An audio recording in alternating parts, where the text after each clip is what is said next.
The Tragedy of Macbeth by William Shakespeare. Dramatis Personae.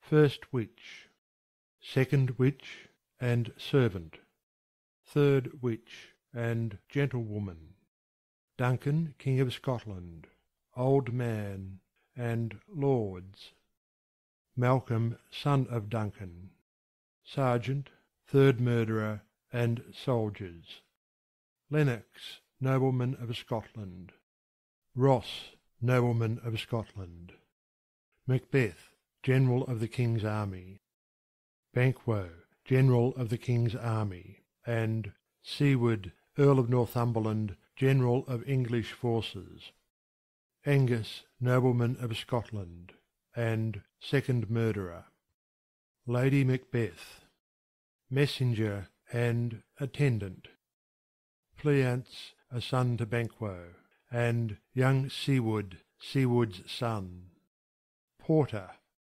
Donalbain, son of Duncan, and Caithness, nobleman of Scotland, Macduff, nobleman of Scotland, first murderer, Hecate, doctor, apparitions, Lady Macduff, Macduff's son, Menteith, nobleman of Scotland, and Seaton, officer attending on Macbeth. Narrator. Act 1. Scene 1. A desert place. Thunder and lightning. Enter three witches. When shall we three meet again, in thunder, lightning, or in rain? When the hurly-burly's done, when the battle's lost and won. That will be ere set of sun. Where the place? Upon the heath. There to meet with Macbeth. I come, Grey Malkin. Paddock calls. Anon. Fair is foul and foul is fair. Hover through the fog and filthy air. Exeunt. Scene 2. A camp near forests. Alarum within. Enter Duncan, Malcolm, Donalbain, Lennox, with attendants, meeting a bleeding sergeant. What bloody man is that? He can report, as seemeth by his plight, of the revolt of the newest state. 'Tis the sergeant who, like a good and hardy soldier, fought against my captivity. Hail, brave friend! Say to the king the knowledge of the broil as thou didst leave it. Doubtful it stood, as two spent swimmers that do cling together and choke their art. The merciless MacDonald, worthy to be a rebel, for to that the multiplying villainies of nature do swarm upon him, from the western isles of kerns and gallow-glasses is supplied, and fortune, on his damned quarrel smiling, showed like a rebel's whore. But all's too weak, for brave Macbeth, well he deserves that name, disdaining fortune with his brandished steel, which spoke with bloody execution like valor's minion, carved out his passage, till he faced the slave, which ne'er shook hands nor bade farewell to him, till he unseamed him from the nave to the chaps, and fixed his head upon our battlements. O valiant cousin, worthy gentleman!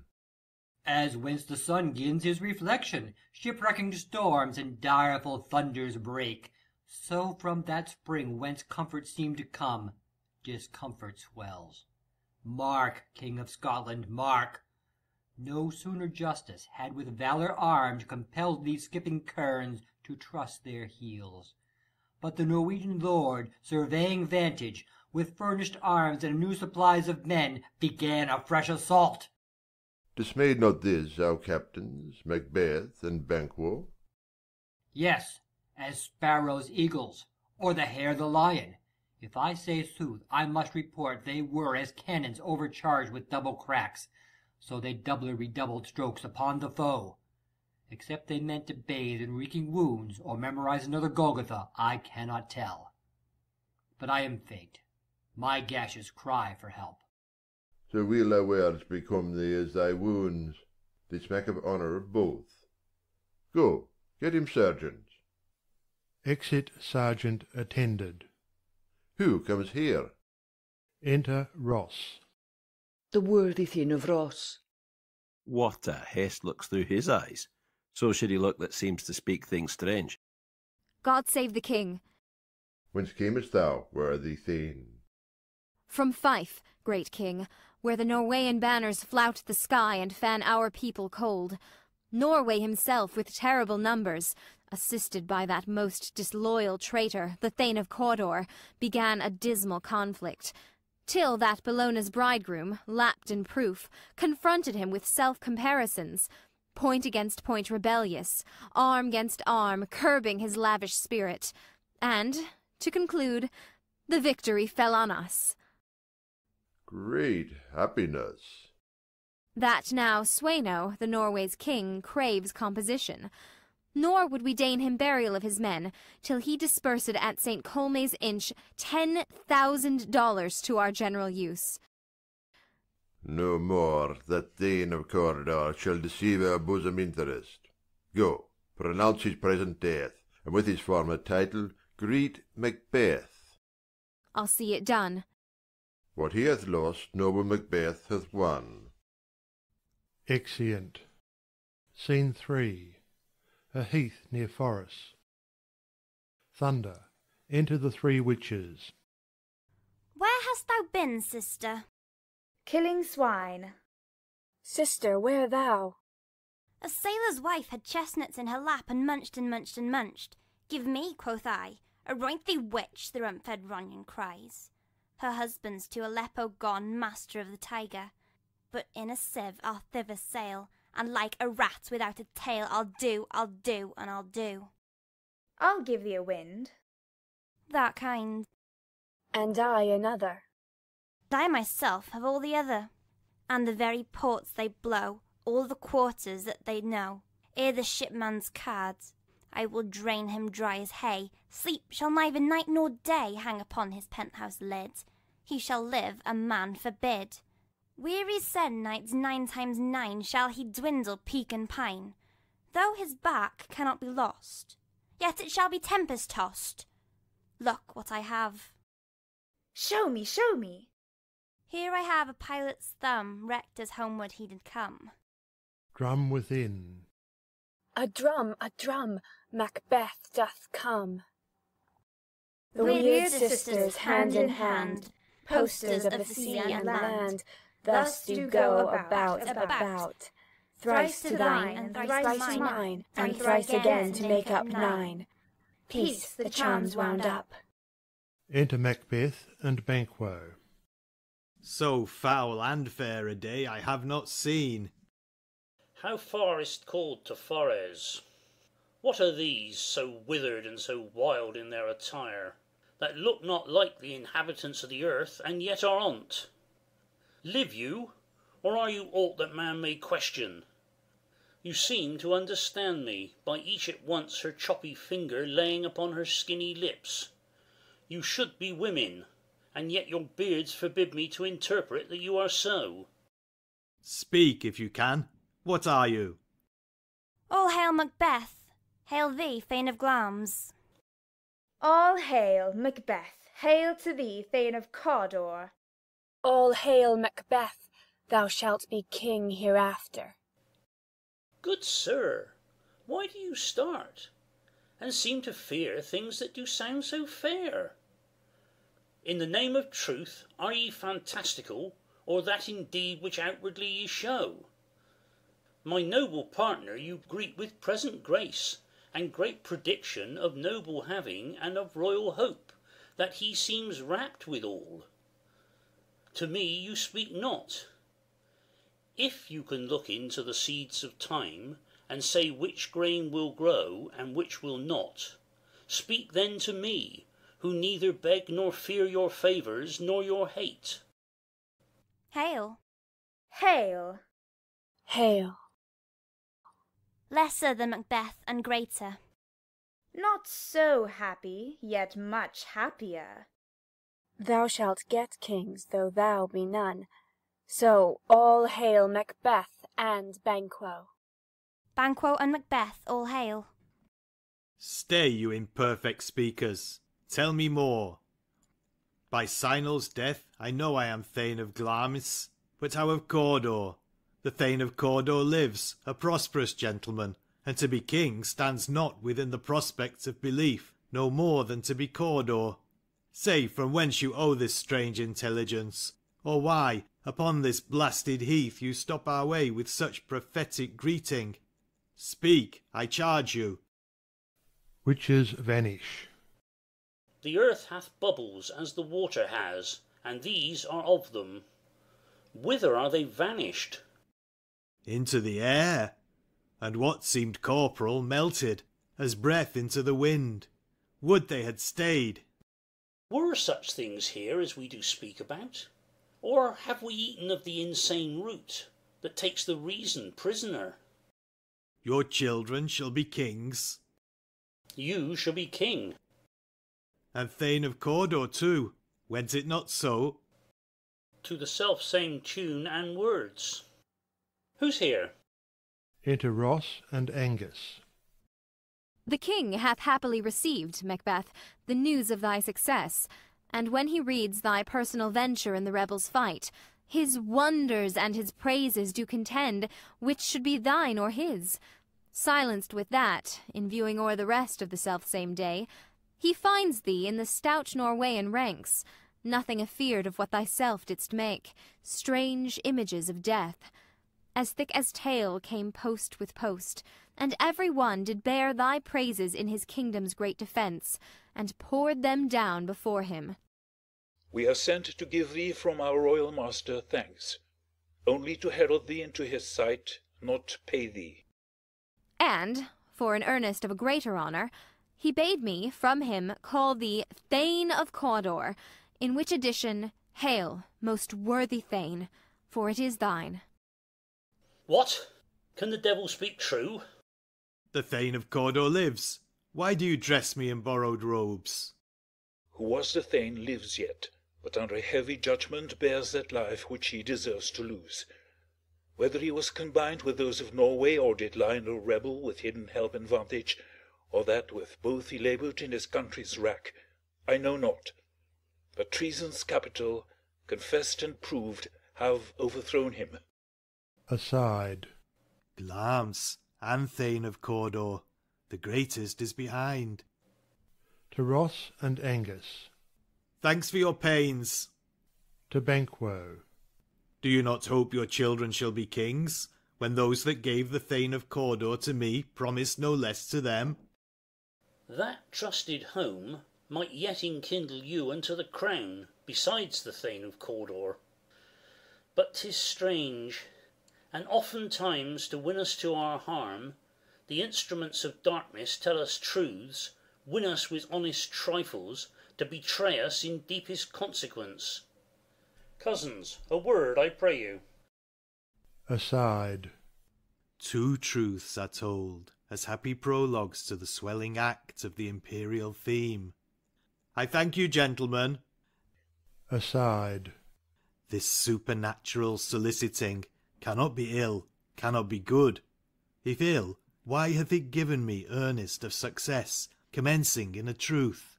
I am Thane of Cawdor.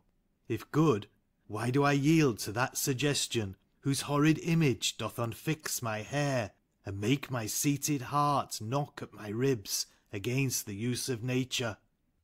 Present fears are less than horrible imaginings. My thought, whose murder yet is but fantastical, shakes so my single state of man, that function is smothered in surmise, and nothing is but what is not. Look how our partner's rapt. Aside. If chance will have me king, why, chance may crown me without my stir.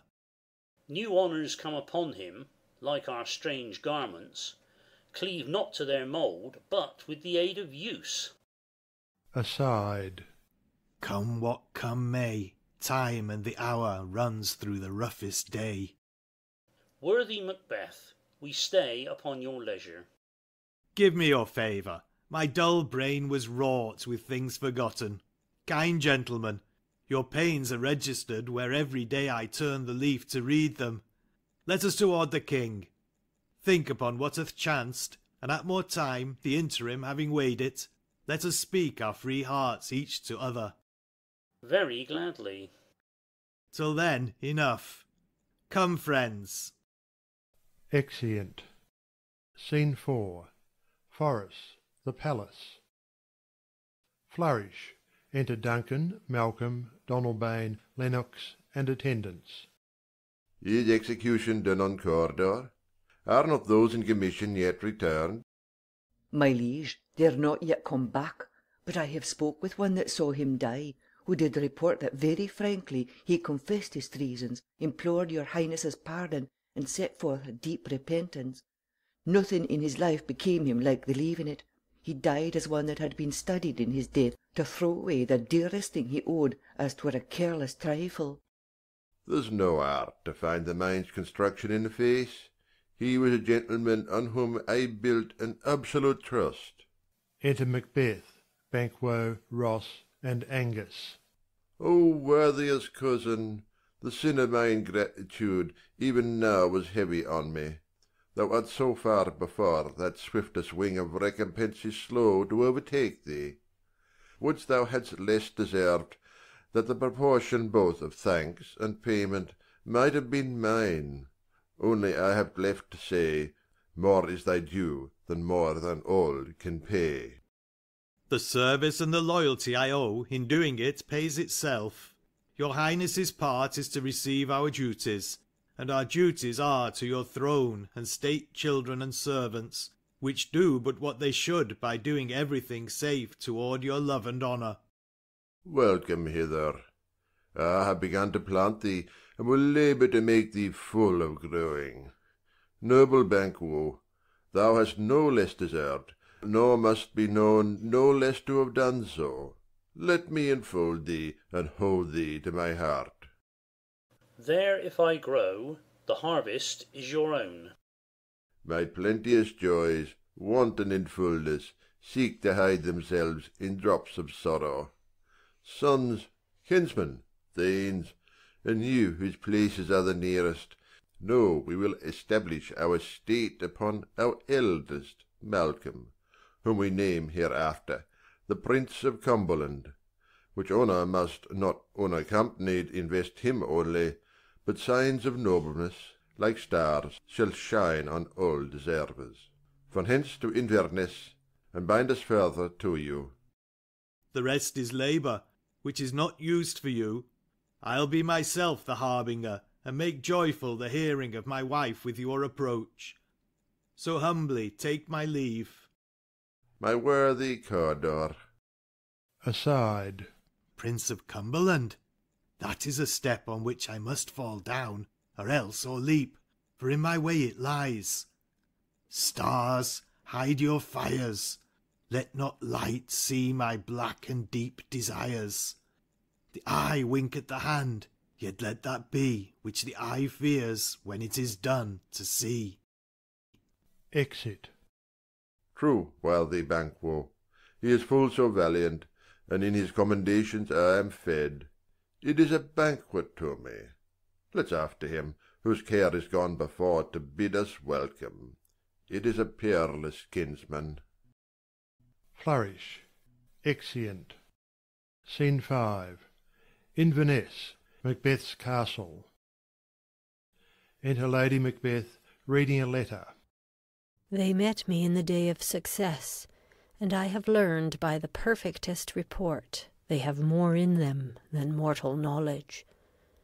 When I burned in desire to question them further, they made themselves air, into which they vanished.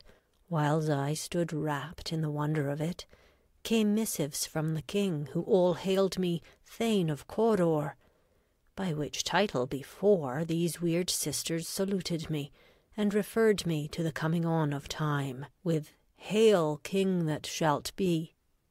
This have I thought good to deliver thee, my dearest partner of greatness, that thou mightst not lose the dues of rejoicing, by being ignorant of what greatness is promised thee.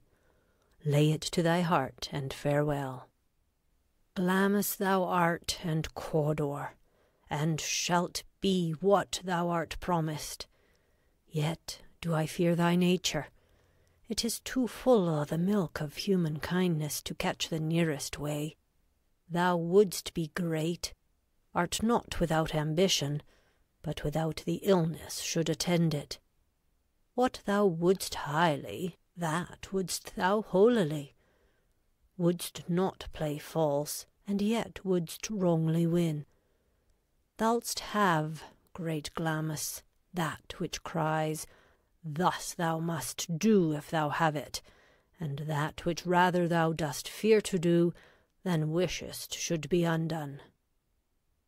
Hie thee hither, that I may pour my spirits in thine ear, and chastise with the valour of my tongue all that impedes thee from the golden round, which fate and metaphysical aid doth seem to have thee crowned withal.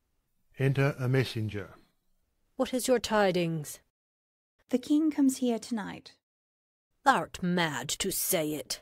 Is not thy master with him, who, were't so, would have informed for preparation? So please you, it is true. Our Thane is coming. One of my fellows had the speed of him, who, almost dead for breath, had scarcely more than would make up his message. Give him tending, he brings great news. Exit messenger. The raven himself is hoarse, that croaks the fatal entrance of Duncan under my battlements.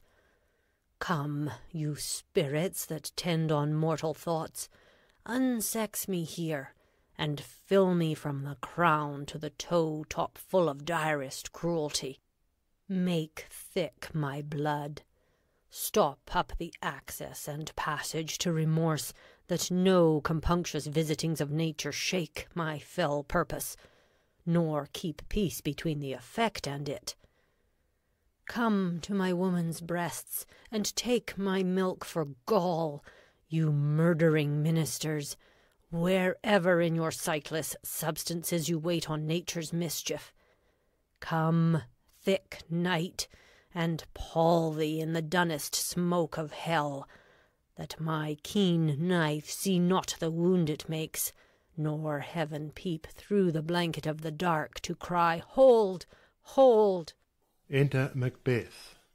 Great Glamis, worthy Cawdor, greater than both by the all-hail hereafter, thy letters have transported me beyond this ignorant present, and I feel now the future in the instant. My dearest love, Duncan comes here tonight. And when goes hence? Tomorrow, as he purposes.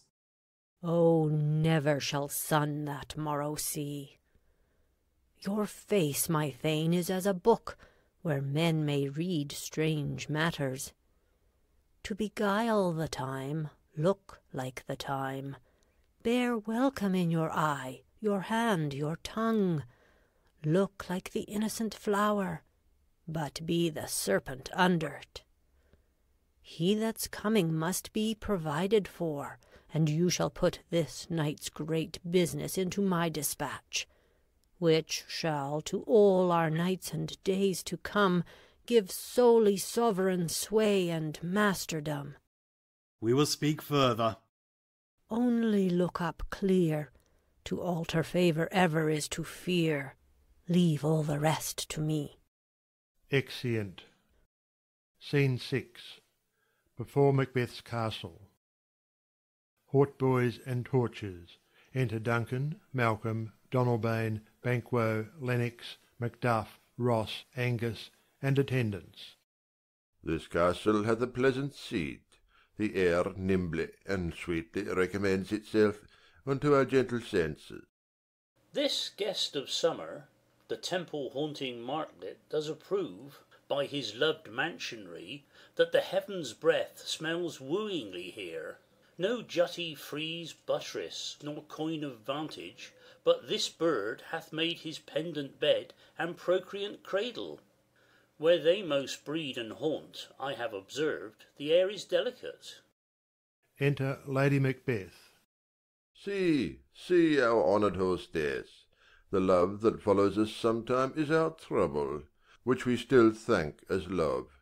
Herein I teach you how you shall bid God illness for your pains, and thank us for your trouble.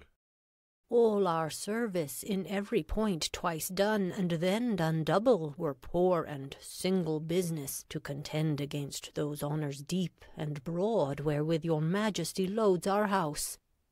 For those of old and the late dignities heaped up to them, we rest your hermits. Where's the Thane of Cawdor?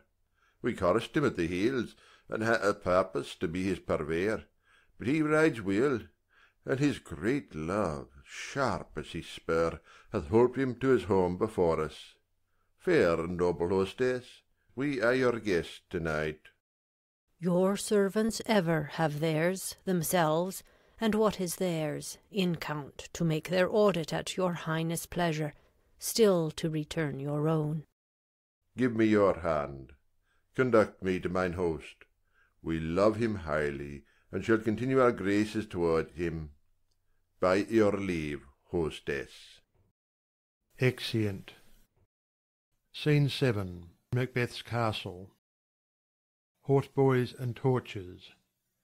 Enter a sewer and divers servants with dishes and service, and pass over the stage. Then enter Macbeth. If it were done when 'tis done, then 'twere well it were done quickly. If the assassination could trammel up the consequence, and catch with his surcease success, that but this blow might be the be-all and end-all here. But here, upon this bank and shoal of time, we jump the life to come. But in these cases we still have judgment here, that we but teach bloody instructions, which, being taught, return to plague the inventor. This even-handed justice commends the ingredients of our poisoned chalice to our own lips. He's here in double trust. First, as I am his kinsman and his subject, strong both against the deed. Then, as his host, who should against his murderer shut the door, not bear the knife myself. Besides, this Duncan hath borne his faculties so meek, hath been so clear in his great office, that his virtues will plead like angels, trumpet-tongued against the deep damnation of his taking off, and pity, like a naked new-born babe striding the blast, or heaven's cherubim, horsed on the sightless couriers of the air, shall blow the horrid deed in every eye, that tears shall drown the wind. I have no spur to prick the sides of my intent, but only vaulting ambition, which o'erleaps itself and falls on t'other. Enter Lady Macbeth. How now? What news? He has almost supped. Why have you left the chamber? Hath he asked for me? Know you not he has? We will proceed no further in this business. He hath honoured me of late, and I have bought golden opinions from all sorts of people, which would be worn now in their newest gloss, not cast aside so soon. Was the hope drunk wherein you dressed yourself? Hath it slept since? And wakes it now to look so green and pale at what it did so freely? From this time such I account thy love. Art thou afeard to be the same in thine own act and valour as thou art in desire? Wouldst thou have that which thou esteemest the ornament of life, and live a coward in thine own esteem, letting I dare not wait upon I would, like the poor cat i' the adage? Prithee, peace. I dare do all that may become a man. Who dares do more is none. What beast was't, then, that made you break this enterprise to me? When you durst do it, then you were a man, and to be more than what you were, you would be so much more the man. Nor time nor place did then adhere, and yet you would make both. They have made themselves, and that their fitness now does unmake you. I have given suck, and know how tender 'tis to love the babe that milks me. I would, while it was smiling in my face, have plucked my nipple from his boneless gums, and dashed the brains out, had I so sworn as you have done to this. If we should fail? We fail. But screw your courage to the sticking place, and will not fail. When Duncan is asleep, whereto the rather shall his day's hard journey soundly invite him, his 2 chamberlains will I with wine and wassail so convince that memory, the warder of the brain, shall be a fume, and the receipt of reason a limbeck only. When in swinish sleep their drenched natures lie as in a death, what cannot you and I perform upon the unguarded Duncan? What not put upon his spongy officers, who shall bear the guilt of our great quell? Bring forth men children only, for thy undaunted metal should compose nothing but males. Will it not be received when we have marked with blood those sleepy 2 of his own chamber, and used their very daggers that they have done't? Who dares receive it other, as we shall make our griefs and clamour roar upon his death?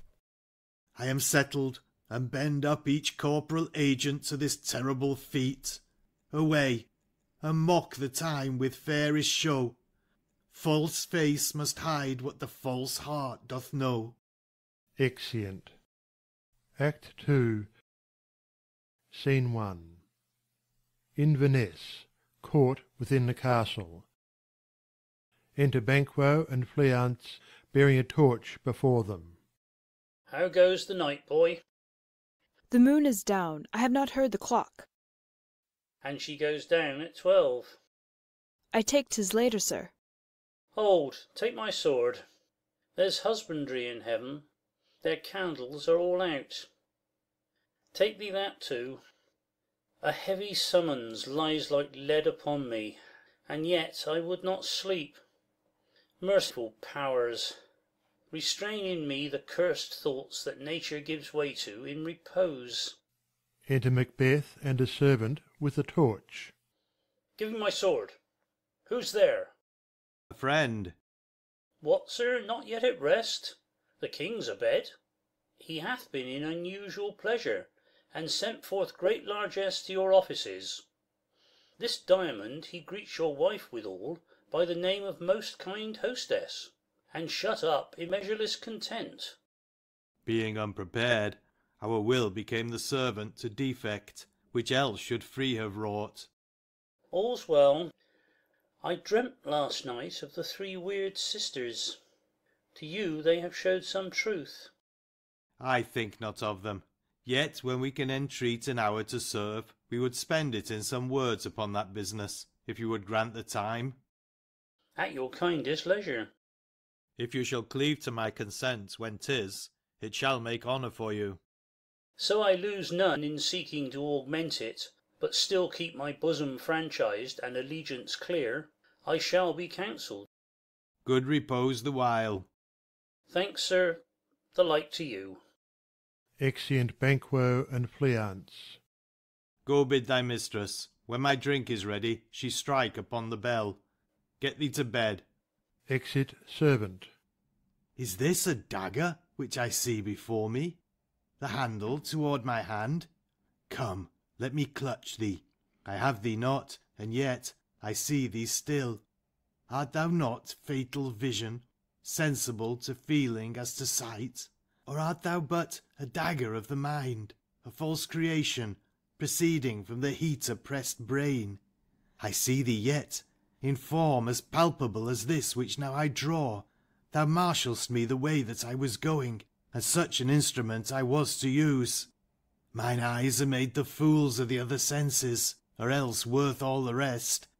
I see thee still, and on thy blade and dudgeon gouts of blood, which was not so before. There's no such thing.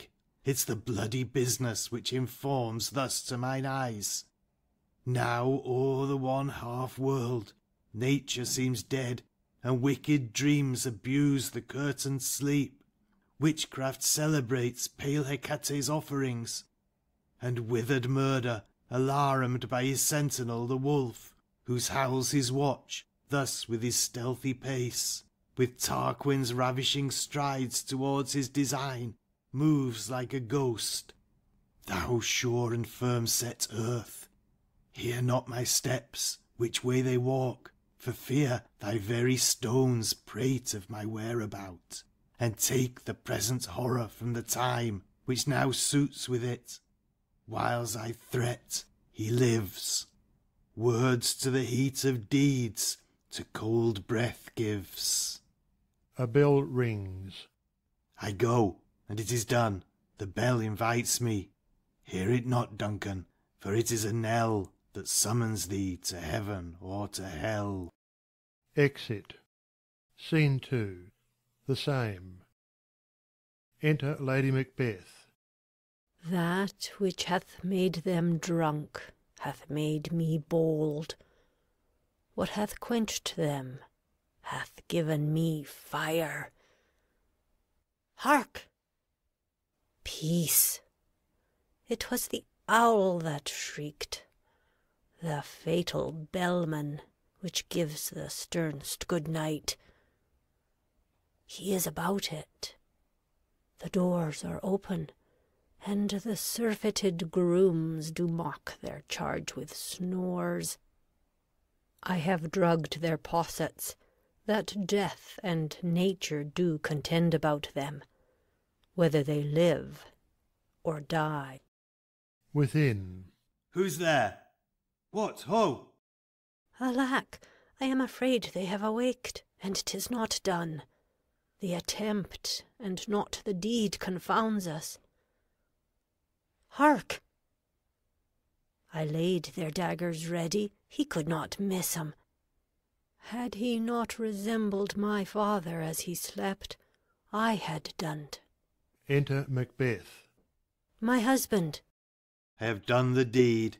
Didst thou not hear a noise? I heard the owl scream and the crickets cry. Did not you speak? When? Now. As I descended? Aye. Hark! Who lies in the second chamber? Donalbain. This is a sorry sight. Looking on his hands.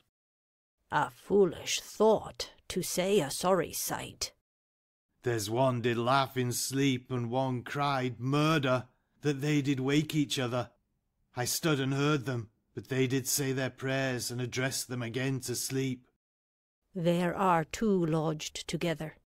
One cried, God bless us, and amen the other, as they had seen me with these hangman's hands. Listening their fear, I could not say amen, when they did say God bless us. Consider it not so deeply. But wherefore could not I pronounce amen? I had most need of blessing, and amen stuck in my throat. These deeds must not be thought after these ways, so it will make us mad. Methought I heard a voice cry, sleep no more. Macbeth does murder sleep, the innocent sleep, sleep that knits up the ravelled sleeve of care, the death of each day's life, sore labour's bath, balm of hurt minds, great nature's second course, chief nourisher in life's feast. What do you mean? Still it cried, sleep no more, to all the house. Glamis hath murdered sleep, and therefore Cawdor shall sleep no more. Macbeth shall sleep no more. Who was it that thus cried? Why, worthy Thane, you do unbend your noble strength, to think so brain-sickly of things. Go, get some water, and wash this filthy witness from your hand. Why did you bring these daggers from the place? They must lie there. Go, carry them, and smear the sleepy grooms with blood. I'll go no more. I am afraid to think what I have done. Look on't again, I dare not. Infirm of purpose, give me the daggers. The sleeping and the dead are but as pictures. 'Tis the eye of childhood that fears a painted devil. If he do bleed, I'll gild the faces of the grooms withal. for it must seem their guilt. Exit. Knocking within. Whence is that knocking? How is't with me, when every noise appalls me? What hands are here? Ha! They pluck out mine eyes. Will all great Neptune's ocean wash this blood clean from my hand?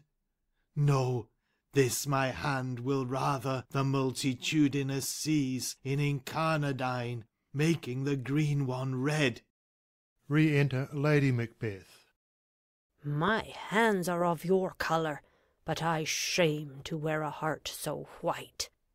Knocking within. I hear a knocking at the south entry. Retire we to our chamber. A little water clears us of this deed. How easy is it then? Your constancy hath left you unattended. Knocking within. Hark! More knocking.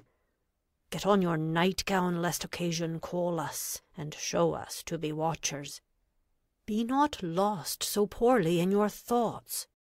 To know my deed, 'twere best not know myself. Knocking within. Wake, Duncan, with thy knocking. I would thou couldst. Exeunt. Scene 3. The same. Knocking within. Enter a porter. Here's a knocking indeed. If a man were porter of Hellgate, he should have old turning the key. Knocking within. Knock, knock, knock. Who's there in the name of Beelzebub? Here's a farmer that hanged himself on the expectation of plenty. Come in time. Have napkins enow about you. Here, you'll sweat for't. Knocking within. Knock, knock. Who's there in the other devil's name? Faith, he is an equivocator that could swear in both the scales against either scale, who committed treason enough for God's sake, yet could not equivocate to heaven. Oh, come in, equivocator. Knocking within. Knock, knock, knock. Who's there? Faith, he is an English tailor come hither, for stealing out of a French hose. Come in, tailor. Here you may roast your goose. Knocking within. Knock, knock, never a quiet. What are you? But this place is too cold for hell. I'll devil porter it no further. I had thought to have let in some of all professions that go the primrose way to the everlasting bonfire. Knocking within. Anon, anon. Pray you remember the porter. Opens the gate. Enter Macduff and Lennox. Was it so late, friend, ere you went to bed, that you do lie so late? Faith, sir, we were carousing till the second cock. And drink, sir, is a great provoker of three things. What three things does drink especially provoke? Marry, sir, nose painting, sleep, and urine. Lechery, sir, it provokes and unprovokes. It provokes the desire, but it takes away the performance. Therefore, much drink may be said to be an equivocator with lechery. It makes him, and it mars him. It sets him on, and it takes him off. It persuades him, and disheartens him. Makes him stand to, and not stand to. In conclusion, equivocates him in a sleep, and giving him the lie, leaves him. I believe drink gave thee the lie last night. That it did, sir, at the very throat of me. But I requited him for his lie, and I think, being too strong for him, though he took up my leg some time, yet I made a shift to cast him. Is thy master stirring? Enter Macbeth. Our knocking has awaked him. Here he comes. Good morrow, noble sir. Good morrow, both. Is the king stirring, worthy Thane? Not yet. He did command me to call timely on him. I have almost slipped the hour. I'll bring you to him. I know this is a joyful trouble to you, but yet 'tis one. The labour we delight in, physics pain. This is the door. I'll make so bold to call, for 'tis my limited service. Exit. Goes the king hence today? He does. He did appoint so. The night has been unruly. Where we lay, our chimneys were blown down, and, as they say, lamentings heard in the air, strange screams of death, and prophesying with accents terrible of dire combustion, and confused events new hatched to the woeful time. The obscure bird clamoured the livelong night. Some say the earth was feverous and did shake. 'Twas a rough night. My young remembrance cannot parallel a fellow to it. Re-enter Macduff. Oh, horror, horror, horror! Tongue nor heart cannot conceive nor name thee. What's the matter? Confusion now hath made his masterpiece. Most sacrilegious murder hath broke ope the Lord's anointed temple, and stole thence the life for the building. What is't you say? The life? Mean you his majesty? Approach the chamber and destroy your sight with a new Gorgon. Do not bid me speak. See, and then speak yourselves. Exeunt Macbeth and Lennox. Awake, awake! Ring the alarm bell! Murder and treason! Banquo and Donalbain, Malcolm, awake! Shake off this downy sleep, death's counterfeit, and look on death itself. Up, up, and see the great doom's image. Malcolm, Banquo, as from your graves rise up and walk like sprites to countenance this horror. Ring the bell. Bell rings. Enter Lady Macbeth. What's the business that such a hideous trumpet calls to parley the sleepers of the house? Speak, speak. Oh, gentle lady, 'tis not for you to hear what I can speak. The repetition in a woman's ear would murder as it fell. Enter Banquo. Oh, Banquo, Banquo, our royal master's murdered. Woe, alas! What? In our house? Too cruel anywhere. Dear Duff, I prithee, contradict thyself, and say it is not so. Re-enter Macbeth and Lennox with Ross. Had I but died an hour before this chance, I had lived a blessed time, for from this instant there's nothing serious in mortality. All is but toys. Renown and grace is dead. The wine of life is drawn, and the mere lees is left this vault to brag of. Enter Malcolm and Donalbain. What is amiss? You are, and do not know it. The spring, the head, the fountain of your blood is stopped. The very source of it is stopped. Your royal father's murdered. Oh, by whom? Those of his chamber, as it seemed, had done it. Their hands and faces were unbadged with blood, so were the daggers, which unwiped we found upon their pillows. They stared and were distracted. No man's life was to be trusted with them. Oh, yet I do repent me of my fury, that I did kill them. Wherefore did you so? Who can be wise, amazed, temperate and furious, loyal and neutral in a moment? No man. The expedition my violent love outrun the pause of reason. Here lay Duncan, his silver skin laced with his golden blood, and his gashed stabs looked like a breach in nature for ruin's wasteful entrance. There the murderers steeped in the colours of their trade, their daggers unmannily breached with gore. Who could refrain that had a heart to love, and in that heart courage to make his love known? Help me hence. Oh! Look to the lady. Aside to Donalbain. Why do we hold our tongues that most may claim this argument for ours? Aside to Malcolm. What should be spoken here? Where our fate?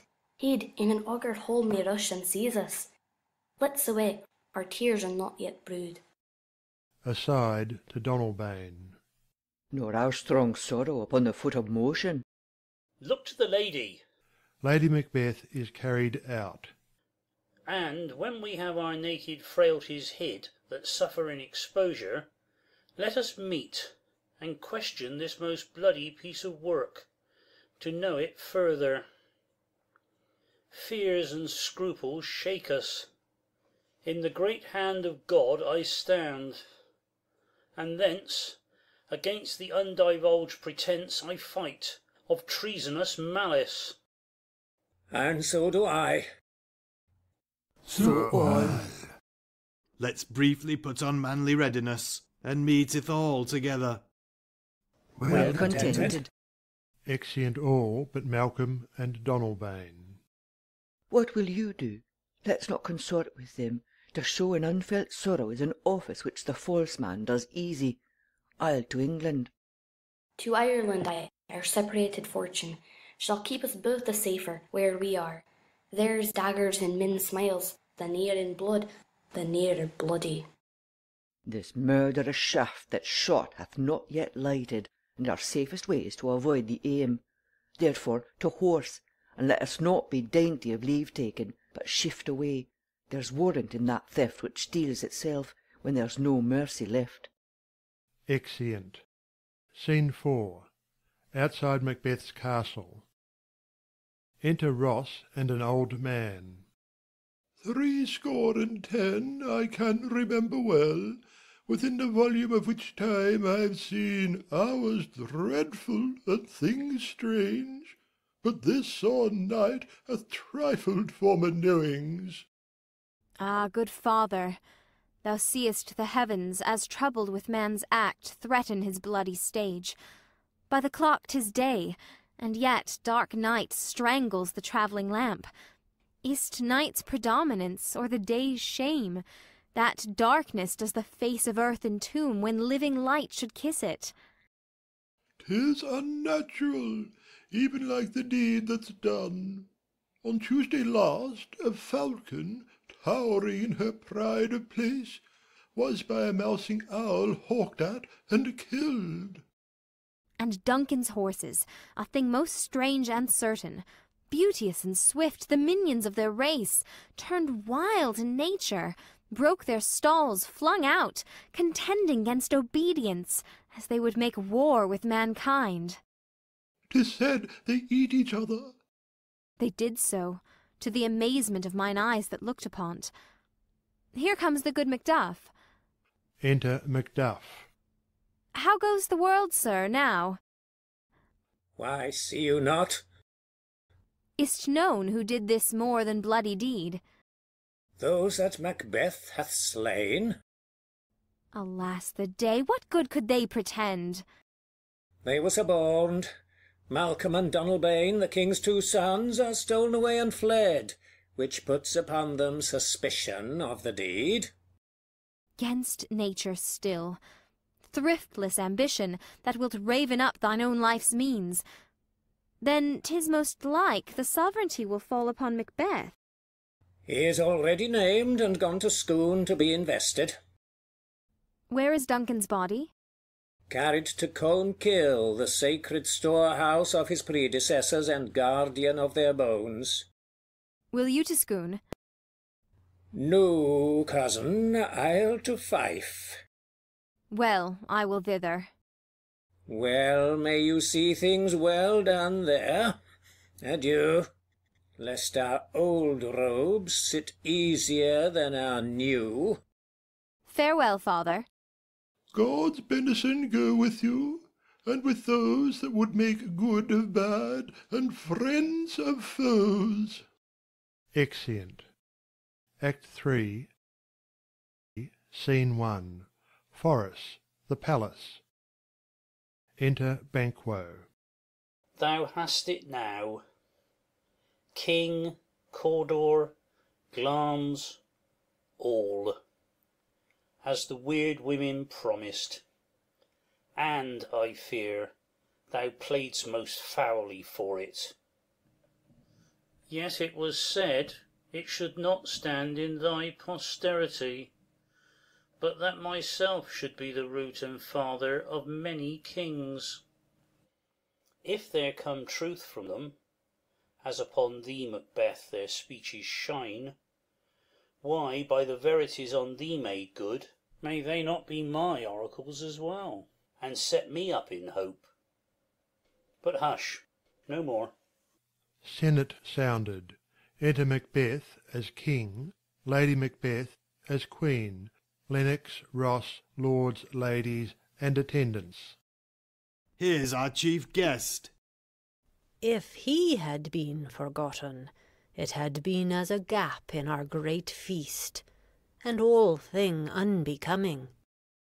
Tonight we hold a solemn supper, sir, and I'll request your presence.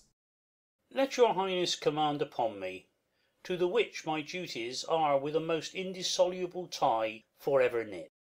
Ride you this afternoon? Ay, my good lord.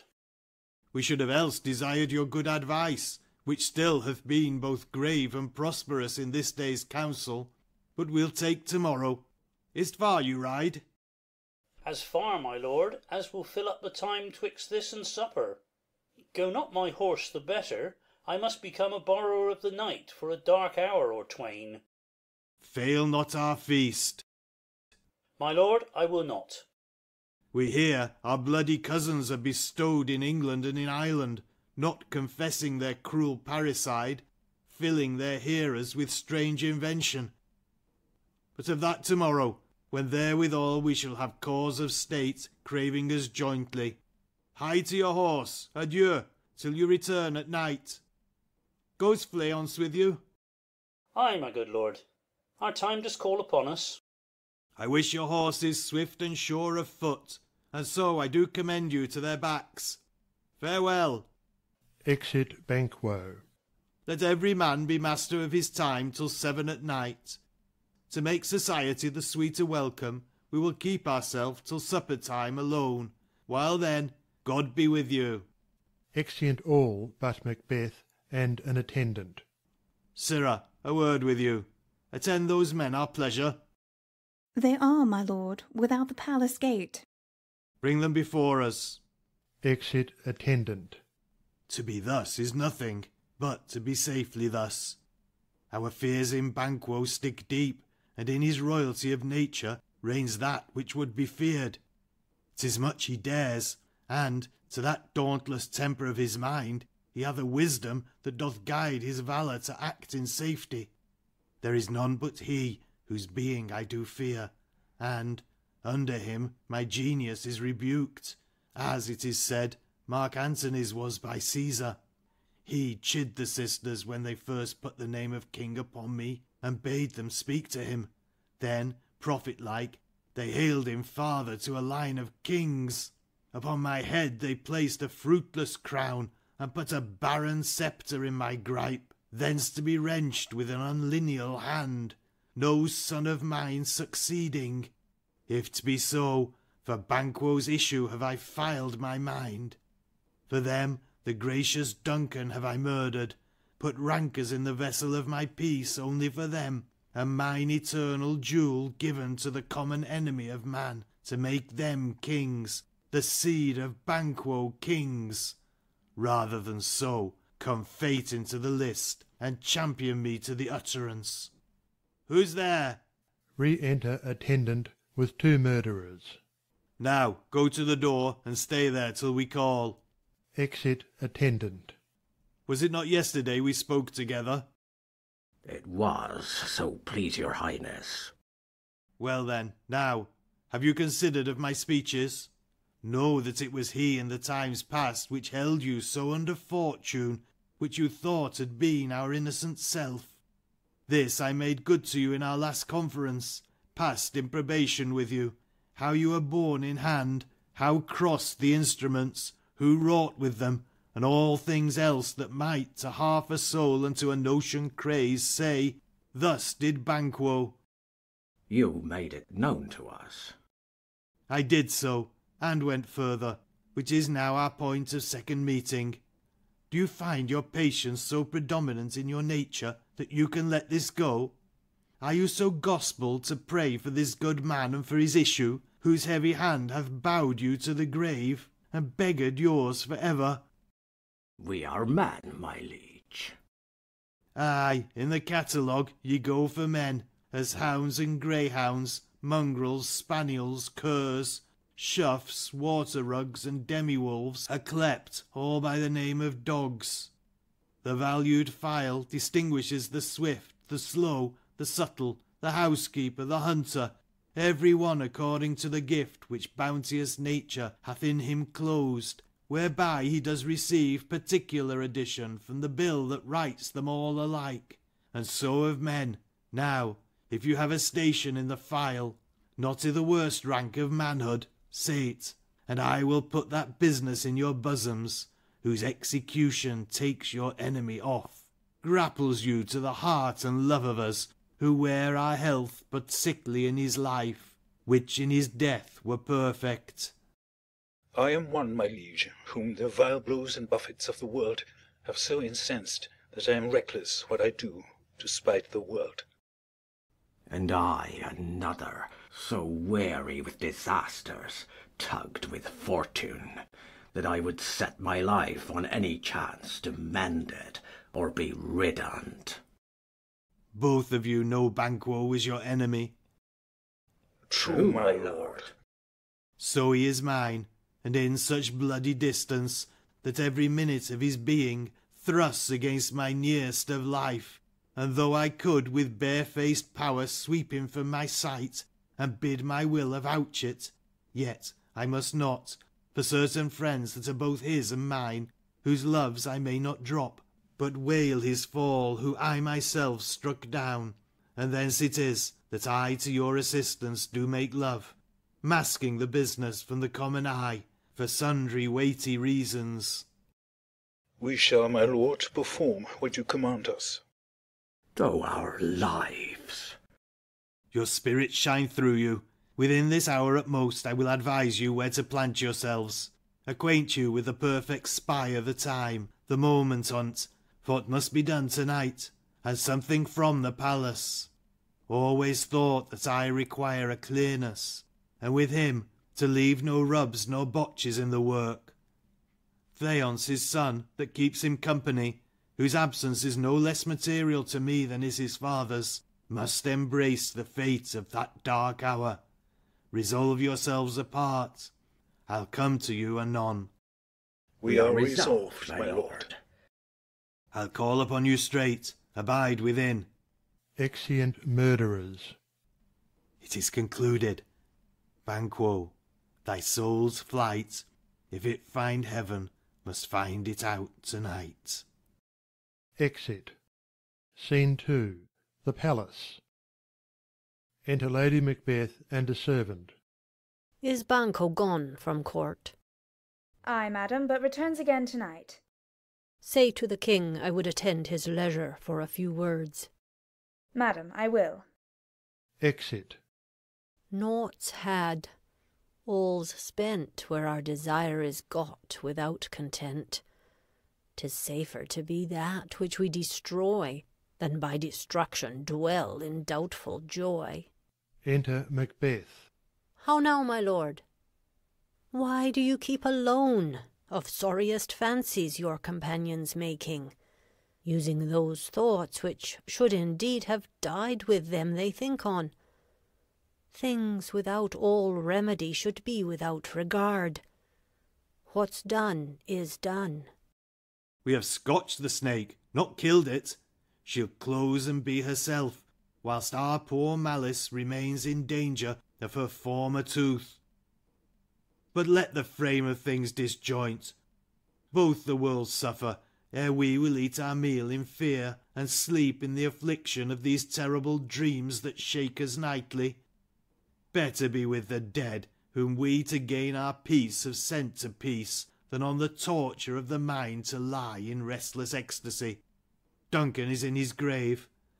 After life's fitful fever, he sleeps well.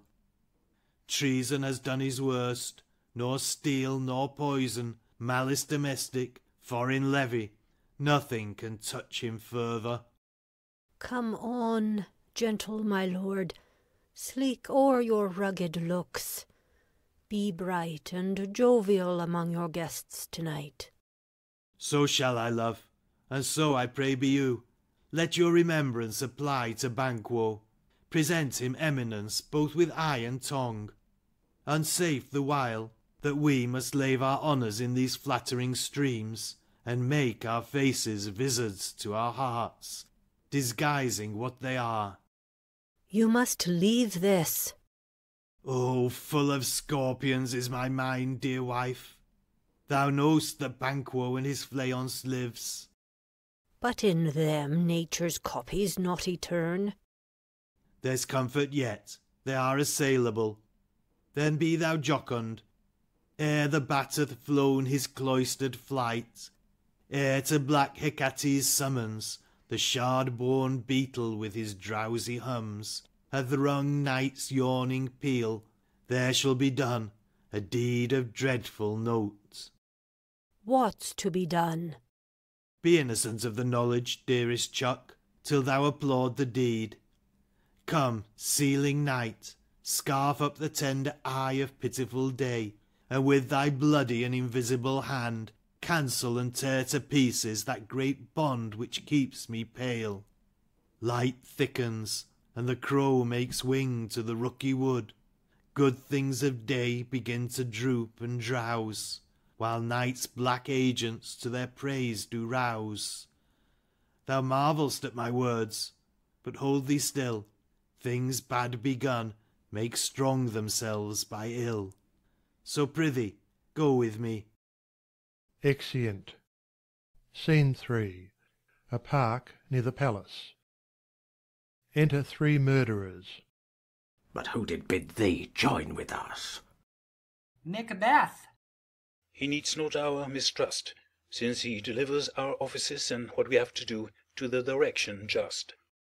Then stand with us. The west yet glimmers with some streaks of day. Now spurs the lated traveller apace to gain the timely inn, and near approaches the subject of our watch. Hark! I hear horses. Within. Give us a light there. Ho! Then there's he.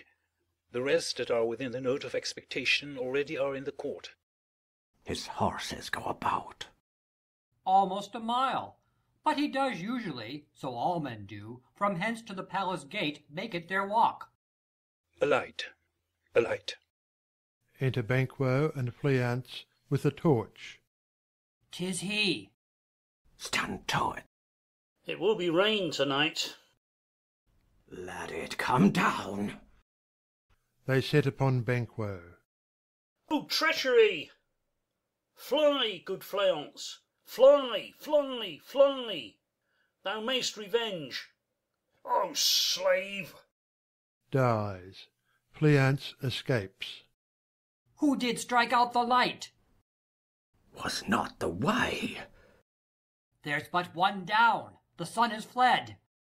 We have lost best half of our affair. Well, let's away, and say how much is done.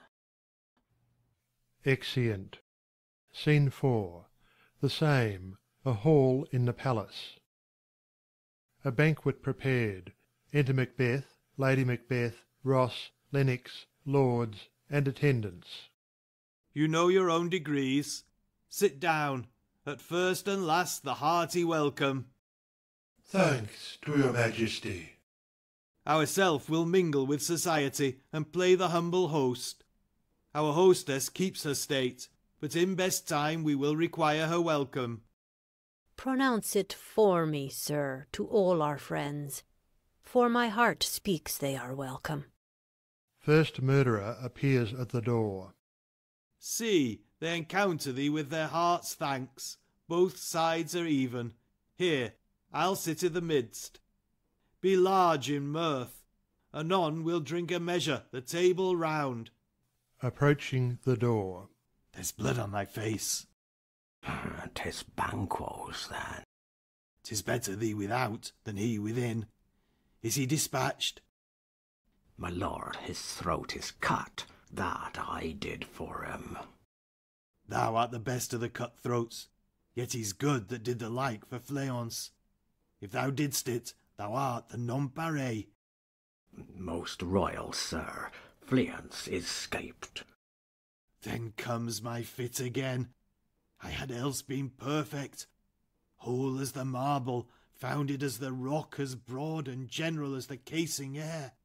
But now I am cabined, cribbed, confined, bound into saucy doubts and fears.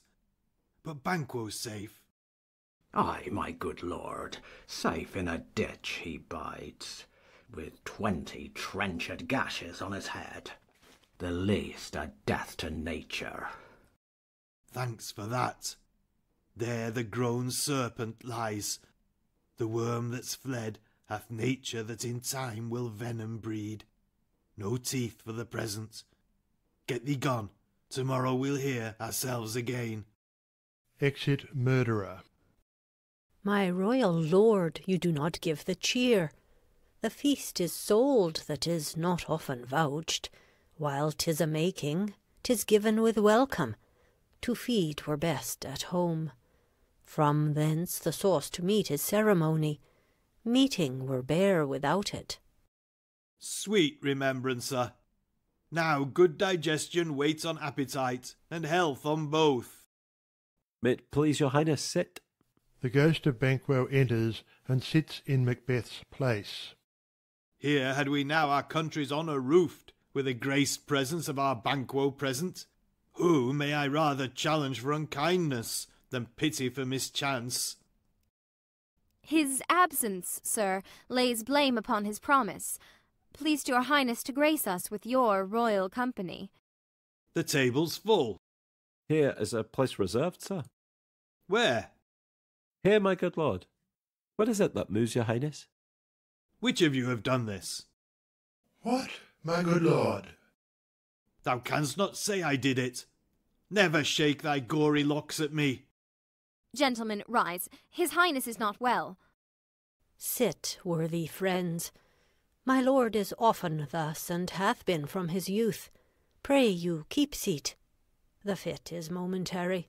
Upon a thought he will again be well. If much you note him, you shall offend him and extend his passion. Feed, and regard him not. Are you a man? Ay, and a bold one that dare look on that which might appall the devil. Oh, proper stuff! This is the very painting of your fear. This is the air-drawn dagger which, you said, led you to Duncan. Oh, these flaws and starts, impostors to true fear, would well become a woman's story at a winter's fire, authorized by her grandam. Shame itself! Why do you make such faces? When all's done, you look but on a stool. Prithee, see there, behold, look, lo! How say you? Why, what care I? If thou canst nod, speak too. If charnel houses and our graves must send those that we bury back, our monuments shall be the moors of kites. Ghost of Banquo vanishes. What, quite unmanned in folly? If I stand here, I saw him. Fie, for shame! Blood hath been shed ere now, if the golden time, ere human statute purged the gentle wheel. Ay, and since too, murders have been performed too terrible for the ear. The times have been that when the brains were out the man would die, and there an end, but now they rise again, with 20 mortal murders on their crowns, and push us from our stools. This is more strange than such a murder is. My worthy lord, your noble friends do lack you. I do forget. Do not muse at me, my most worthy friends. I have a strange infirmity, which is nothing to those that know me. Come, love and health to all. Then I'll sit down. Give me some wine. Fill full. I drink to the general joy of the whole table, and to our dear friend Banquo, whom we miss. Would he were here. To all and him we thirst, and all to all. Our duties and the pledge. Re-enter Ghost of Banquo. Avaunt, and quit my sight. Let the earth hide thee. Thy bones are marrowless, thy blood is cold, Thou hast no speculation in those eyes which thou dost glare with. Think of this, good peers, but as a thing of custom. 'Tis no other. Only it spoils the pleasure of the time. What man dare, I dare. Approach thou like the rugged Russian bear, the armed rhinoceros, or the Hyrcan tiger. Take any shape but that, and my firm nerves shall never tremble or be alive again, and dare me to the desert with thy sword.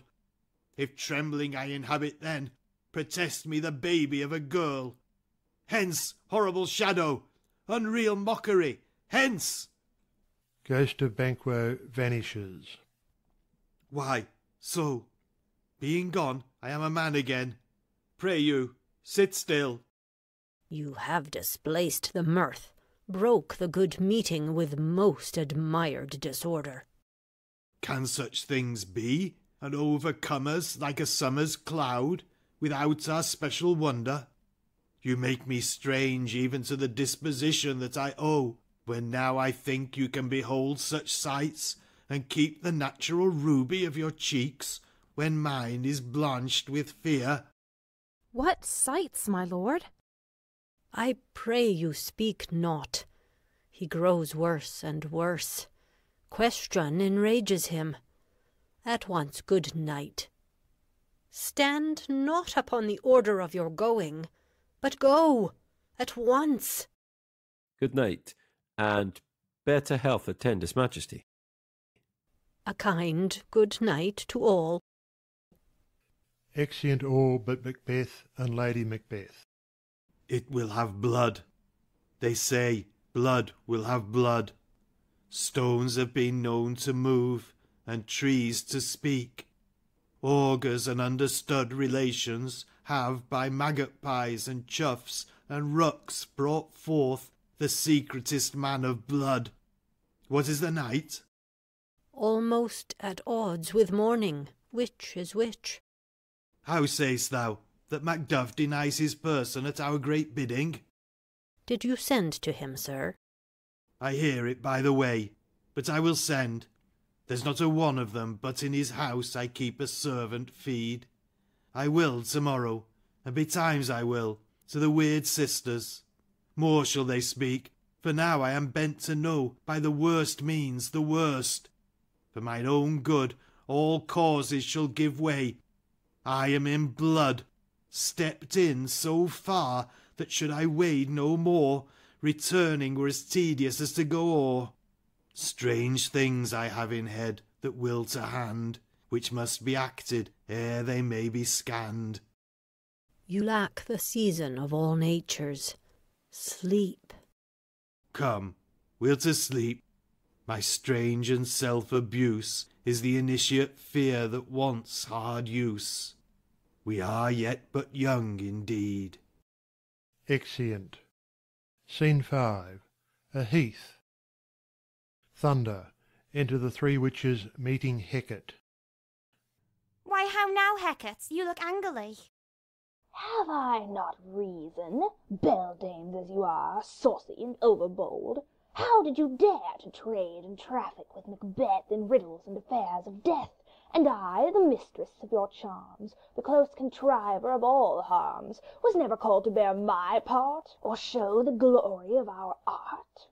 And, which is worse, all you have done hath been for but a wayward son, spiteful and wrathful, who, as others do, loves for his own ends, not for you. But make amends now, get you gone, and at the pit of Acheron meet me in the morning. Thither he will come to know his destiny. Your vessels and your spells provide, your charms and everything beside. I am for the air, this night I'll spend unto a dismal and a fatal end. Great business must be wrought ere noon. Upon the corner of the moon there hangs a vaporous drop profound. I'll catch it ere it come to ground, and that distilled by magic sleights shall raise such artificial sprites as by the strength of their illusion shall draw him on to his confusion. He shall spurn fate, scorn death, and bear, he hopes, above wisdom, grace, and fear.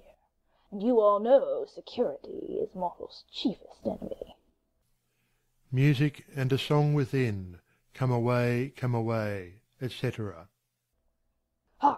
I am called. My little spirit, see, sits in a foggy cloud and stays for me. Exit. Come, let's make haste. She'll soon be back again. Exeunt. Scene 6. Forest, the palace. Enter Lennox and another lord. My former speeches have but hit your thoughts, which can interpret further. Only, I say things have been strangely born. The gracious Duncan was pitied of Macbeth. Marry, he was dead. And the right valiant Banquo walked late too, whom you may say, if it please you, Fleance killed, for Fleance fled. Men must not walk too late. Who cannot want the thought how monstrous it was for Malcolm and Donalbain to kill their gracious father? Damned fact. How it did grieve Macbeth! Did he not straight in pious rage the two delinquents tear that were the slaves of drink and thralls of sleep? Was that not nobly done? Ay, and wisely too. For 'twould have angered any heart alive to hear the men deny it. So that I say he has borne all things well, and I do think that had he Duncan's sons under his key, as an it please heaven he shall not, they should find what 'twere to kill a father. So should Fleance. But peace, for from broad words and cause he failed his presence at the tyrant's feast. I hear Macduff lives in disgrace. Sir, can you tell where he bestows himself? The son of Duncan, from whom this tyrant holds the due of birth, lives in the English court, and is received of the most pious Edward with such grace that the malevolence of fortune nothing takes from his high respect. Thither Macduff is gone to pray the holy king upon his aid to wake Northumberland and warlike Seawood, that by the help of these, with him above to ratify the work, we may again give to our tables meat, sleep to our nights, free from our feasts and banquets bloody knives, do faithful homage and receive free honours. All which we pine for now, and this report hath so exasperate the king that he prepares for some attempt of war. Sent he to Macduff? He did, and with an absolute, Sir, not I, the cloudy messenger turns me his back, and hums, as who should say, you'll rue the time that clogs me with his answer. And that well might advise him to a caution, to hold what distance his wisdom can provide. Some holy angel fly to the court of England and unfold his message ere he come, that a swift blessing may soon return to this our suffering country, under a hand accursed. I'll send my prayers with him. Exeunt. Act 4. Scene 1. A cavern, in the middle a boiling cauldron. Thunder. Enter the three witches. Thrice the brinded cat hath mewed. Thrice and once the hedge pig whined. Harpier cries, 'tis time, 'tis time.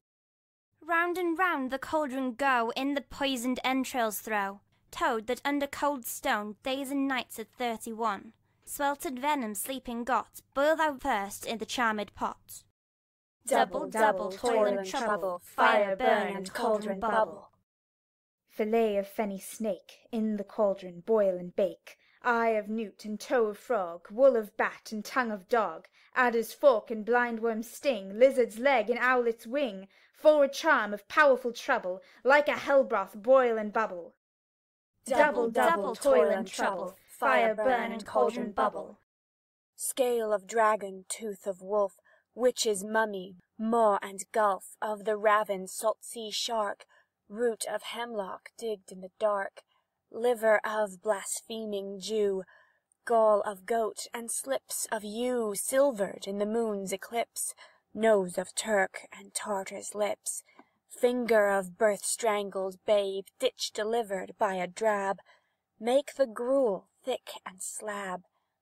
Add thereto a tiger's chaudron for the ingredients of our cauldron. Double, double, toil and trouble, fire burn and cauldron bubble. Cool it with a baboon's blood, then the charm is firm and good. Enter Hecate to the other three witches. Oh, well done. I commend your pains, and every one shall share in the gains. And now about the cauldron sing, live elves and fairies in a ring, enchanting all that you put in. Music and a song, black spirits, etc. Hecate retires.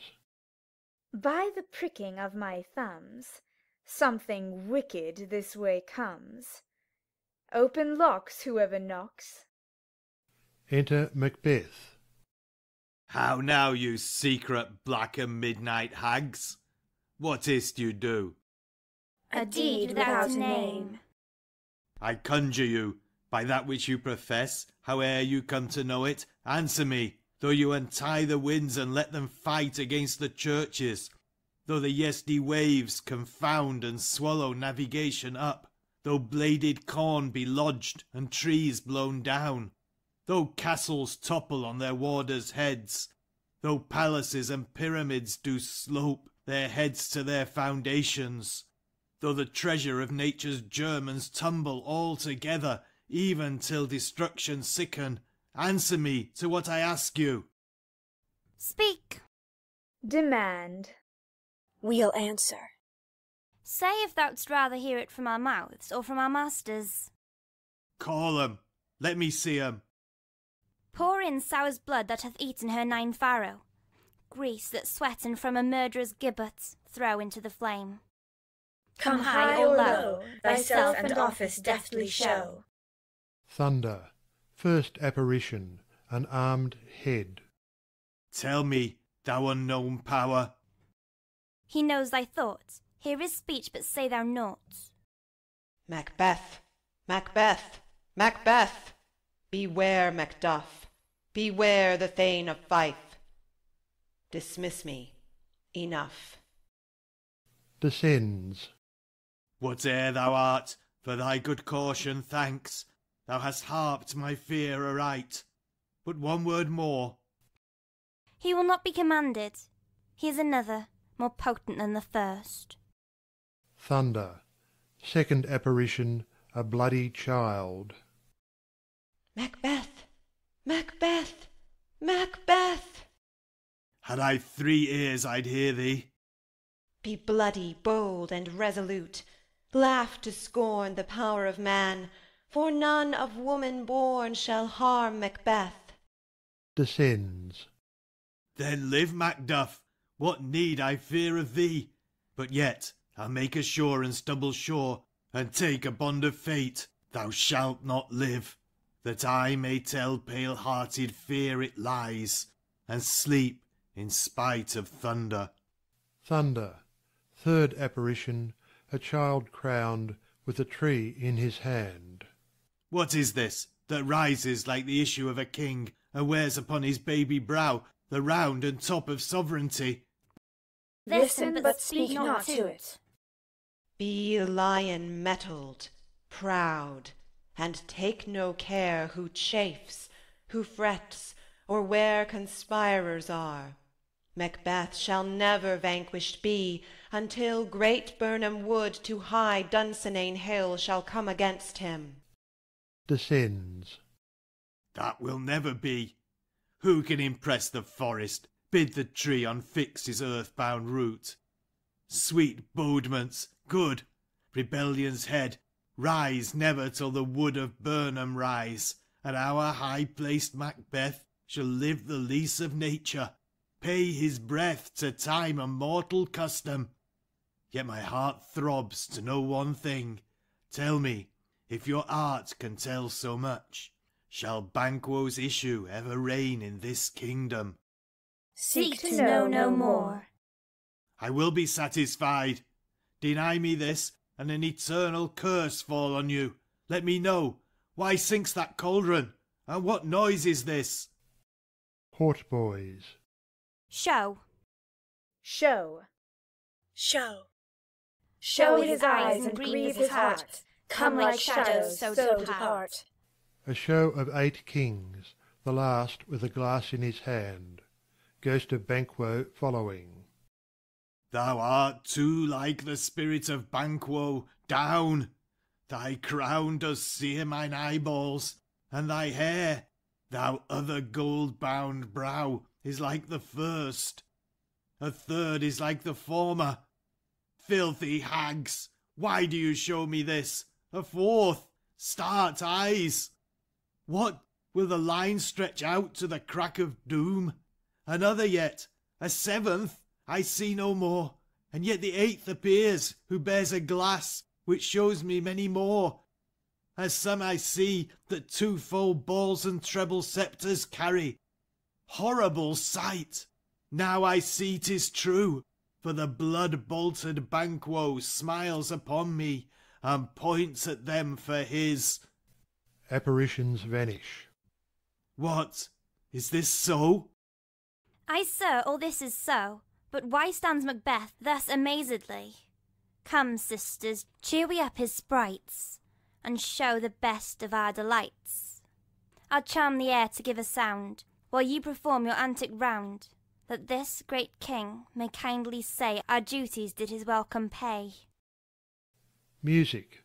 The witches dance and then vanish with Hecate. Where are they? Gone?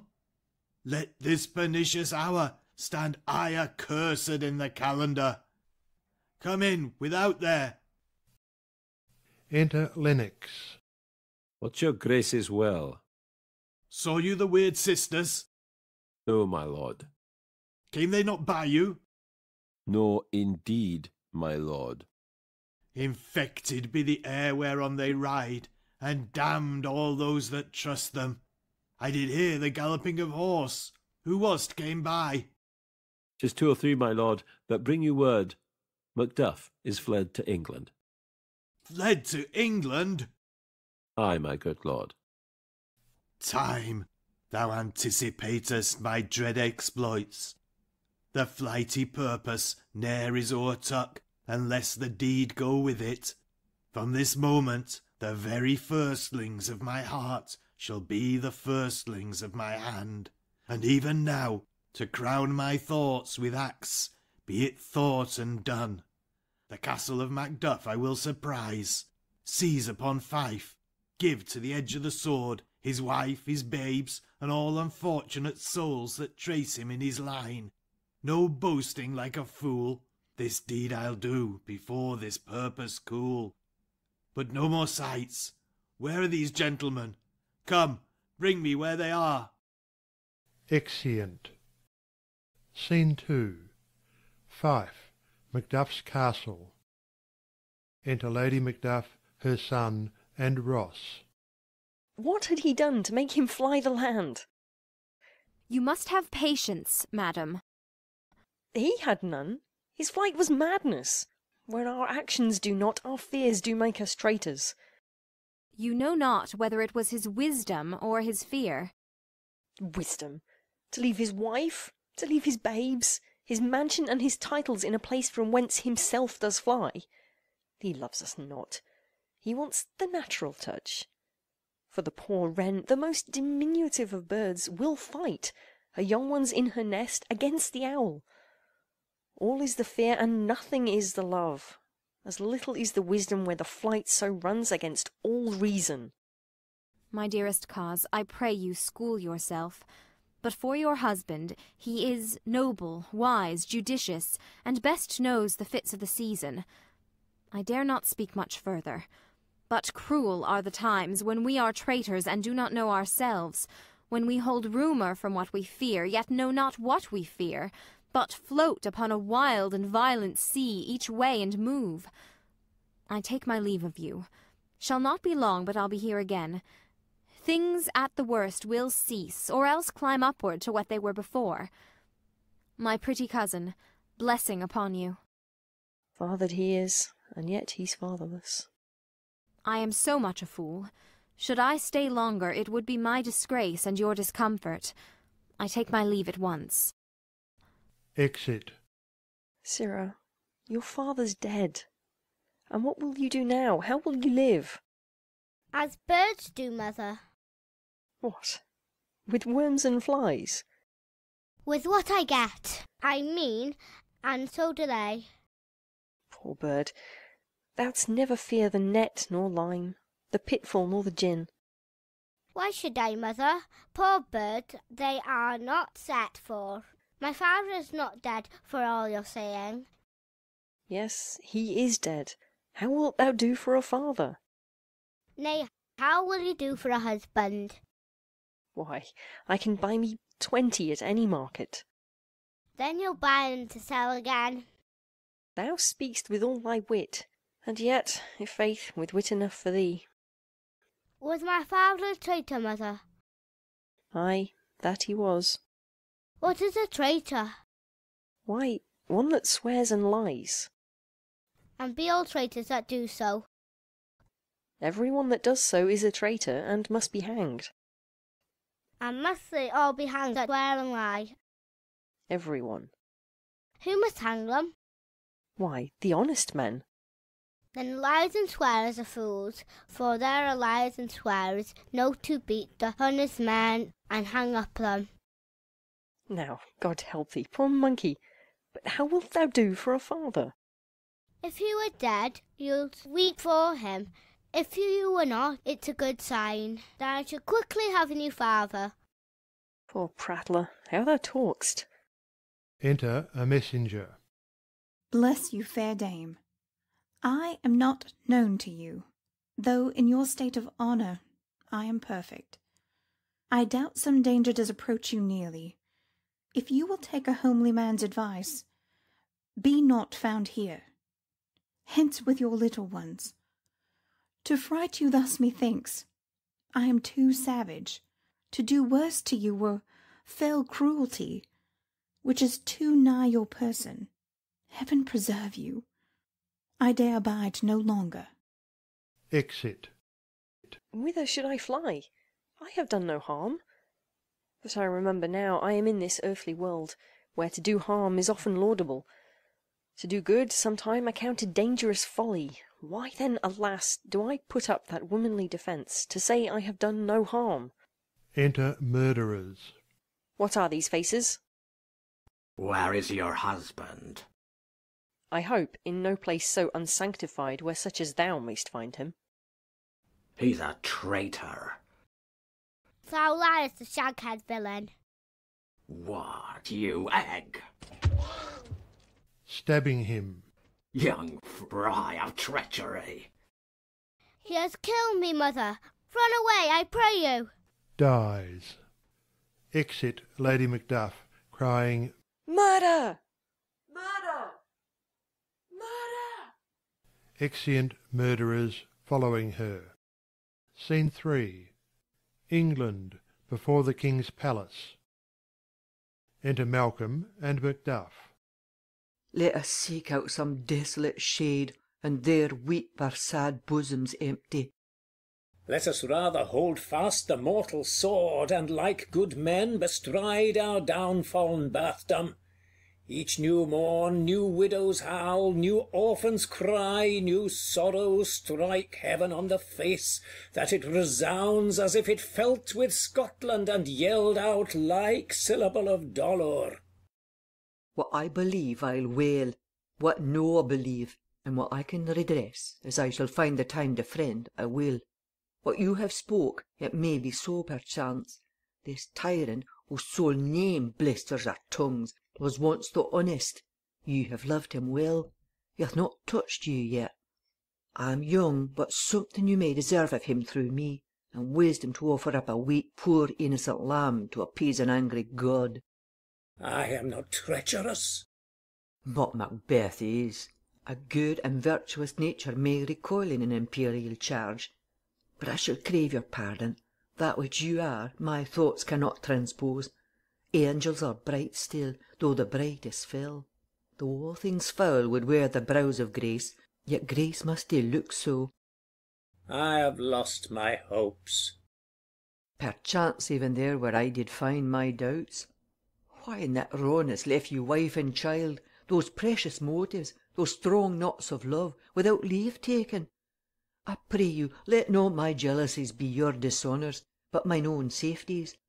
You may be rightly just, whatever I shall think. Bleed, bleed, poor country. Great tyranny, lay thou thy basis sure, for goodness dare not check thee. Wear thou thy wrongs, the title is afeard. Fare thee well, lord. I would not be the villain that thou think'st for the whole space that's in the tyrant's grasp, and the rich East to boot. Be not offended. I speak not as in absolute fear of you. I think our country sinks beneath the yoke. It weeps, it bleeds, and each new day a gash is added to her wounds. I think withal there will be hands uplifted in my right, and here from gracious England have I offer of goodly thousands. But for all this, when I shall tread upon the tyrant's head, or wear it on my sword, yet my poor country shall have more vices than it had before, more suffering, more sundry ways than ever by him that shall succeed. What should he be? It is myself, I mean, in whom I know all the particulars of vice so grafted that, when they shall be opened, black Macbeth will seem as pure as snow, and the poor state esteem him as a lamb, being compared with my confineless harms. Not in the legions of horrid hell can come a devil more damned in evils to top Macbeth. I grant him bloody, luxurious, avaricious, false, deceitful, sudden, malicious, smacking of every sin that has a name, but there's no bottom, none, in my voluptuousness. Your wives, your daughters, your matrons and your maids could not fill up the cistern of my lust and my desire. All continent impediments would o'erbear that did oppose my will. Better Macbeth than such a one to reign. Boundless intemperance in nature is a tyranny. It hath been the untimely emptying of the happy throne and fall of many kings. But fear not yet to take upon you what is yours. You may convey your pleasures in a spacious plenty, and yet seem cold. The time you may so hoodwink. We have willing dames enough. There cannot be that vulture in you to devour so many as will to greatness dedicate themselves, finding it so inclined. With this there grows in my most ill-composed affection such a staunchless avarice that, were I king, I should cut off the nobles for their lands, desire his jewels and this other's house, and my more having would be as a sauce to make me hunger more, that I should forge quarrels unjust against the good and loyal, destroying them for wealth. This avarice sticks deeper, grows with more pernicious root than summer seeming lust, and it hath been the sword of our slain kings. Yet do not fear, Scotland hath foisons to fill up your will of your mere own. All these are portable with other graces weighed. But I have none. The king becoming graces, as justice, verity, temperance, stableness, bounty, perseverance, mercy, lowliness, devotion, patience, courage, fortitude. I have no relish of them, but abound in the division of each several crime, acting it many ways. Nay, had I power, I should pour the sweet milk of concord into hell, uproar the universal peace, confound all unity on earth. O Scotland, Scotland! If such a one be fit to govern, speak. I am as I have spoken.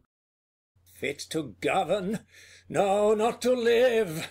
O nation miserable, with an untitled tyrant bloody sceptred, when shalt thou see thy wholesome days again, since that the truest issue of thy throne by his own interdiction stands accursed, and does blaspheme his breed?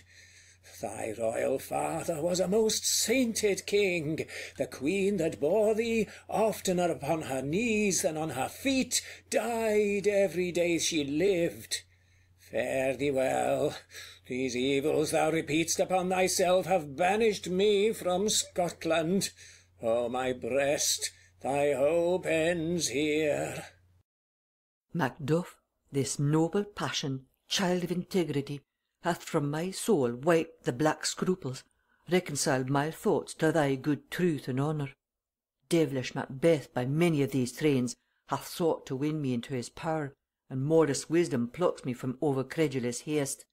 But God above deal between thee and me, for even now I put myself to thy direction, and unspeak mine own detraction.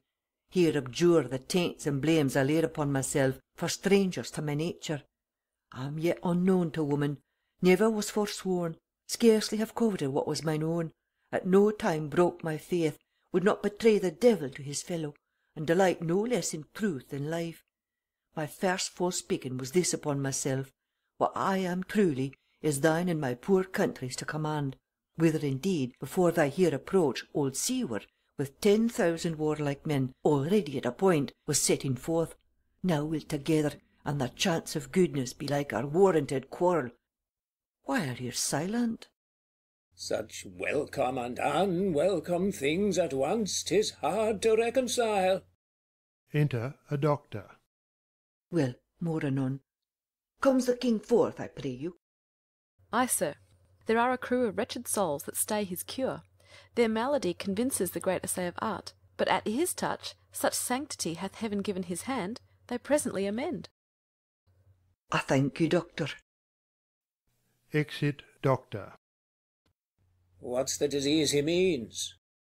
'Tis called the evil, a most miraculous work in this good king, which often since my hearing in England I have seen him do. How he solicits heaven himself best knows, but strangely visited people, all swollen and ulcerous, pitiful to the eye, the mere despair of surgery, he cures, hanging a golden stamp about their necks, put on with holy prayers, and 'tis spoken to the succeeding royalty he leaves the healing benediction. With this strange virtue he hath a heavenly gift of prophecy, and sundry blessings hang about his throne that speak him full of grace. Enter Ross. See, who comes here? My countryman, but yet I know him not. My ever-gentle cousin, welcome hither. I know him now. Good God, betimes remove the means that makes us strangers. Sir, amen. Stand Scotland where it did? Alas, poor country, almost afraid to know itself. It cannot be called our mother, but our grave, where nothing but who knows nothing is once seen to smile, where sighs and groans and shrieks that rend the air are made, not marked, where violent sorrow seems a modern ecstasy. The dead man's knell is there scarce asked for who, and good men's lives expire before the flowers in their caps, dying or ere they sicken. Oh, relation too nice and yet too true.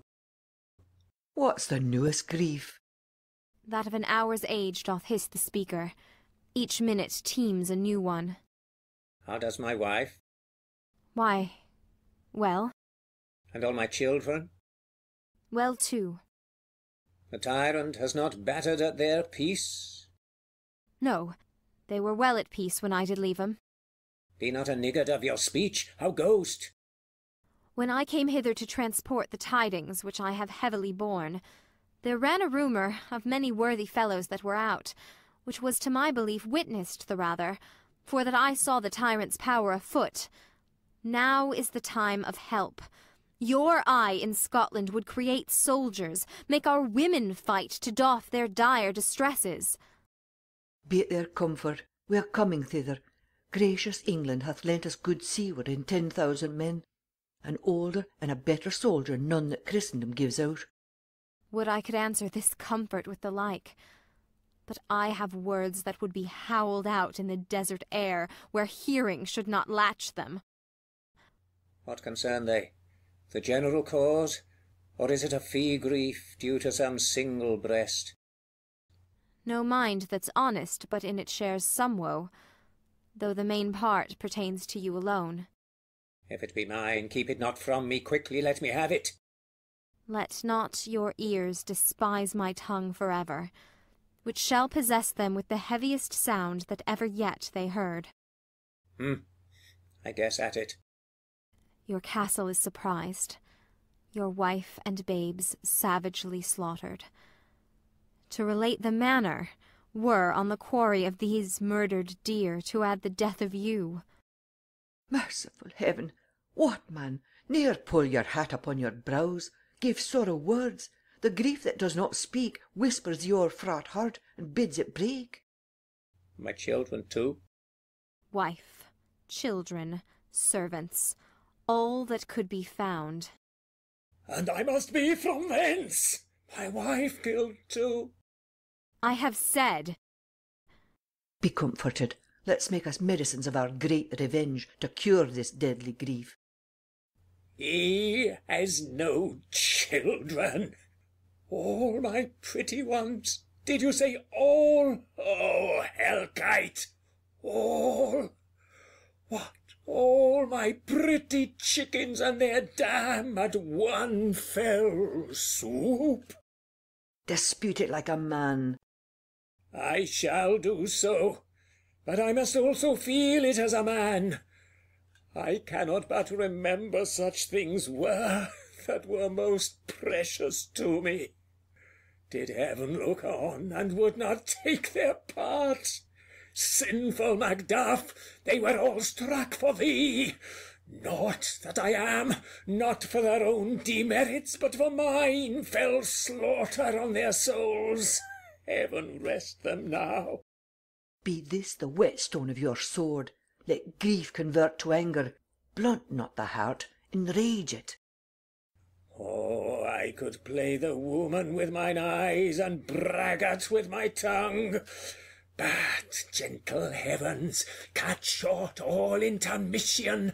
Front to front bring thou this fiend of Scotland and myself. Within my sword's length set him.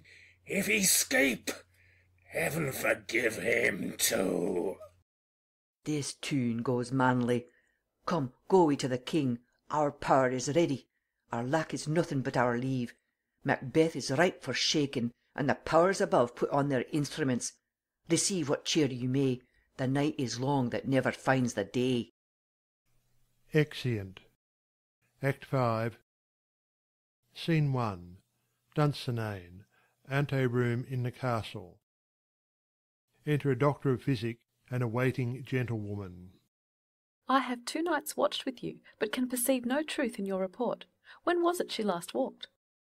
Since his majesty went into the field, I have seen her rise from her bed, throw her nightgown upon her, unlock her closet, take forth paper, fold it, write upon it, read it, afterwards seal it, and again return to bed. Yet all this while in a most fast sleep. A great perturbation in nature, to receive at once the benefit of sleep and do the effects of watching. In this slumbery agitation, besides her walking and other actual performances, what at any time have you heard her say? That, sir, which I will not report after her. You may to me, and 'tis most meet you should. Neither to you nor any one, having no witness to confirm my speech. Enter Lady Macbeth with a taper. Lo, you, here she comes. This is her very guise, and upon my life fast asleep. Observe her, stand close. How came she by that light? Why, it stood by her. She has a light by her continually, 'tis her command. You see, her eyes are open. Ay, but their sense is shut. What is it she does now? Look how she rubs her hands. It is an accustomed action with her, to seem thus washing her hands. I have known her continue in this 1/4 of an hour. Yet here's a spot. Hark, she speaks. I will set down what comes from her, to satisfy my remembrance the more strongly. Out, damned spot! Out, I say! 1, 2... Why, then 'tis time to do it. Hell is murky. Fie, my lord, fie! A soldier and a feared. What need we fear who knows it, when none can call our power to account? Yet who would have thought the old man to have had so much blood in him? Do you mark that? The Thane of Fife had a wife. Where is she now? What? Will these hands ne'er be clean? No more of that, my lord, no more of that. You marvel with this starting. Go to, go to. You have known what you should not. She has spoke what she should not, I am sure of that. Heaven knows what she has known. Here's the smell of the blood still. All the perfumes of Arabia will not sweeten this little hand. Oh, oh, oh! What a sigh is there! The heart is sorely charged. I would not have such a heart in my bosom for the dignity of the whole body. Well, well, well. Pray God it be, sir. This disease is beyond my practice. Yet I have known those which have walked in their sleep who have died holily in their beds. Wash your hands. Put on your nightgown. Look not so pale. I tell you yet again, Banquo's buried. He cannot come out on's grave. Even so? To bed, to bed. There's knocking at the gate. Come, come, come, come, give me your hand. What's done cannot be undone. To bed, to bed, to bed. Exit. Will she go now to bed? Directly. Foul whisperings are abroad. Unnatural deeds do breed unnatural troubles. Infected minds to their deaf pillows will discharge their secrets. More needs she the divine than the physician. God, God forgive us all. Look after her. Remove from her the means of all annoyance, and still keep eyes upon her. So, good night. My mind she has mated and amazed by sight. I think, but dare not speak. Good night, good doctor. Exeunt. Scene 2. The country near Dunsinane. Drum and colours. Enter Menteith, Caithness, Angus, Lennox, and soldiers. The English power is near, led on by Malcolm, his uncle Siward, and the good Macduff. Revenges burn in them, for their dear causes would to the bleeding and the grim alarm excite the mortified man. Near Burnham Wood shall we well meet them. That way are they coming. Who knows if Donalbain be with his brother? For certain, sir, he is not. I've a file of all the gentry. There is Seward's son, and many unrough youths that even now protest their first of manhood. What does the tyrant? Great Dunsinane he strongly fortifies. Some say he's mad. Others that lesser hate him do call it violent fury. But for certain he cannot buckle his distempered cause within the belt of rule. Now does he feel his secret murders sticking on his hands. Now minutely revolts upbraids his faith breach. Those he commands move only in command, nothing in love. Now does he feel his title hang loose about him, like a giant's rope upon a dwarfish thief. Who then shall blame his pestered senses to recoil and start, when all that is within him does condemn itself for being there? Well, march we on, to give obedience where 'tis truly owed. Meet we the medicine of sickly weal, and with him pour we in our country's purge, each drop of us. Oh, so much as it needs to dew the sovereign flower and drown the weeds. Make we our march towards Burnham. Exeunt. Marching. Scene 3. Dunsinane, a room in the castle. Enter Macbeth, Doctor, and attendants. Bring me no more reports. Let them fly all, till Burnham Wood remove to Dunsinane. I cannot taint with fear. What's the boy, Malcolm? Was he not born of woman? The spirits that know all mortal consequences have pronounced me thus. Fear not, Macbeth. No man that's born of woman shall e'er have power upon thee. Then fly, false thanes, and mingle with the English epicures. The mind I sway by, and the heart I bear, shall never sag with doubt, nor shake with fear. Enter a servant. The devil damn thee black, thou cream-faced loon! Where gottest thou that goose-lock? There is 10,000. Geese, villain! Soldiers, sir. Go prick thy face and overred thy fear, thou lily-livered boy. What soldiers, Patch? Death of thy soul, those linen cheeks of thine are counsellors to fear. What soldiers, Wayface? The English force so please you. Take thy face hence. Exit servant.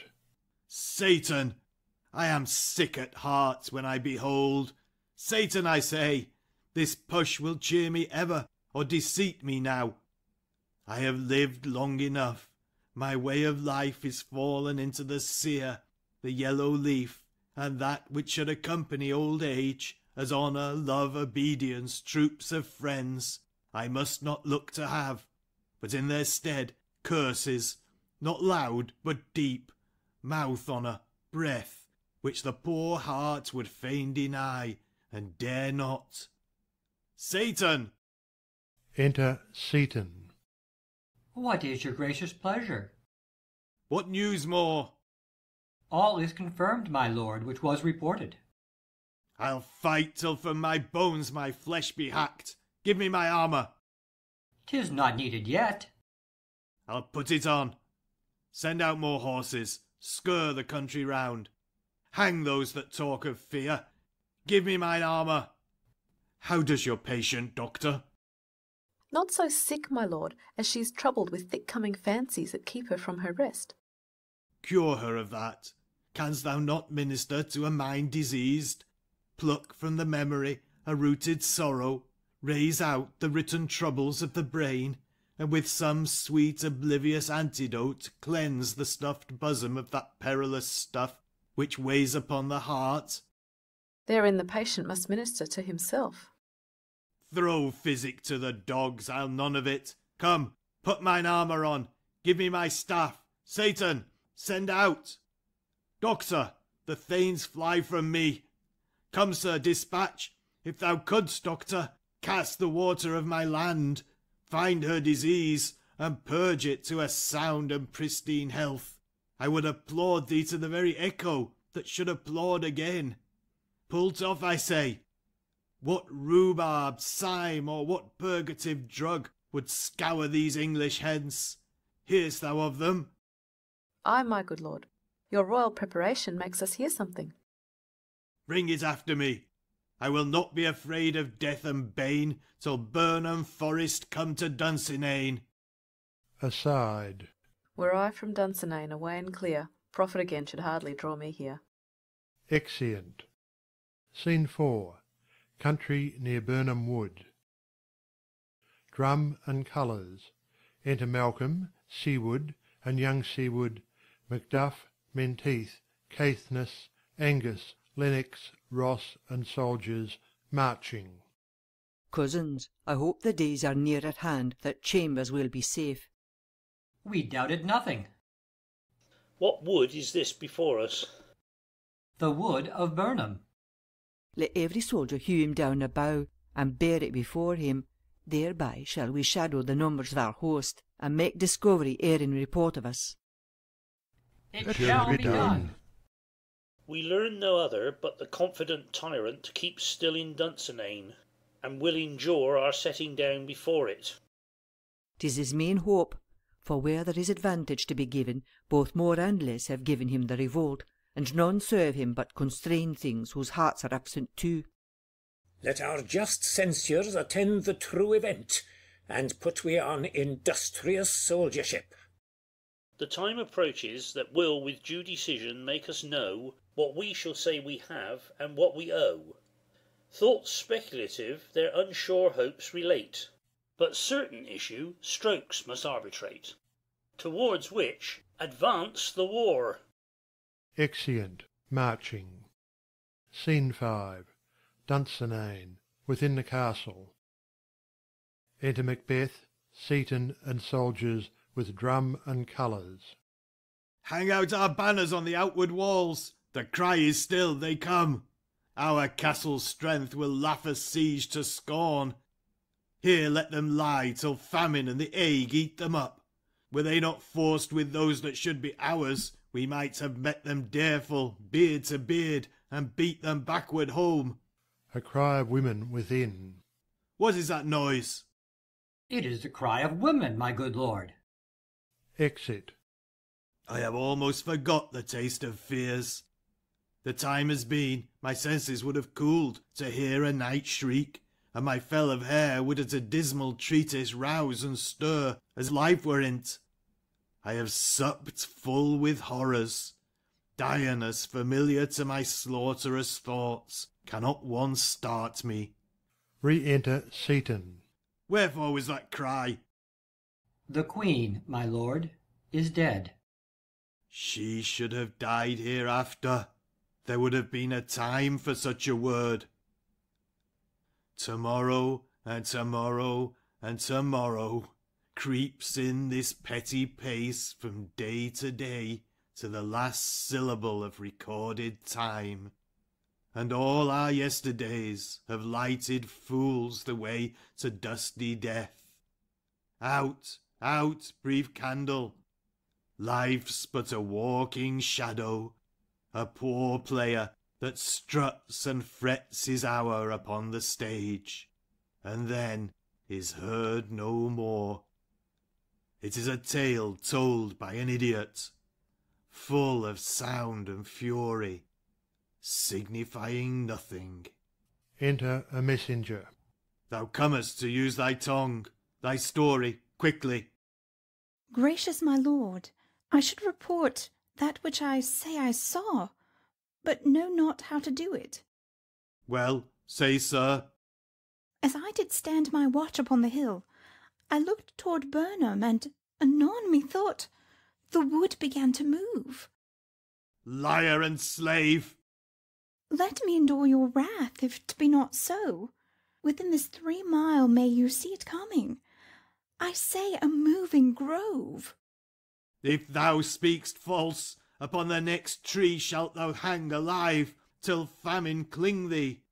If thy speech be sooth, I care not if thou dost for me as much. I pull in resolution, and begin to doubt the equivocation of the fiend that lies like truth. Fear not till Burnham Wood do come to Dunsinane, and now a wood comes towards Dunsinane. Arm, arm, and out! If this which he avouches does appear, there is nor flying hence, nor tarrying here. I gin to be aweary of the sun, and wish the estate of the world were now undone. Ring the alarum bell, blow, wind, come, rack! At least we'll die with harness on our back. Exeunt. Scene 6. Dunsinane, before the castle. Drum and colours. Enter Malcolm, Seward, Macduff, and their army, with boughs. Now, near enough.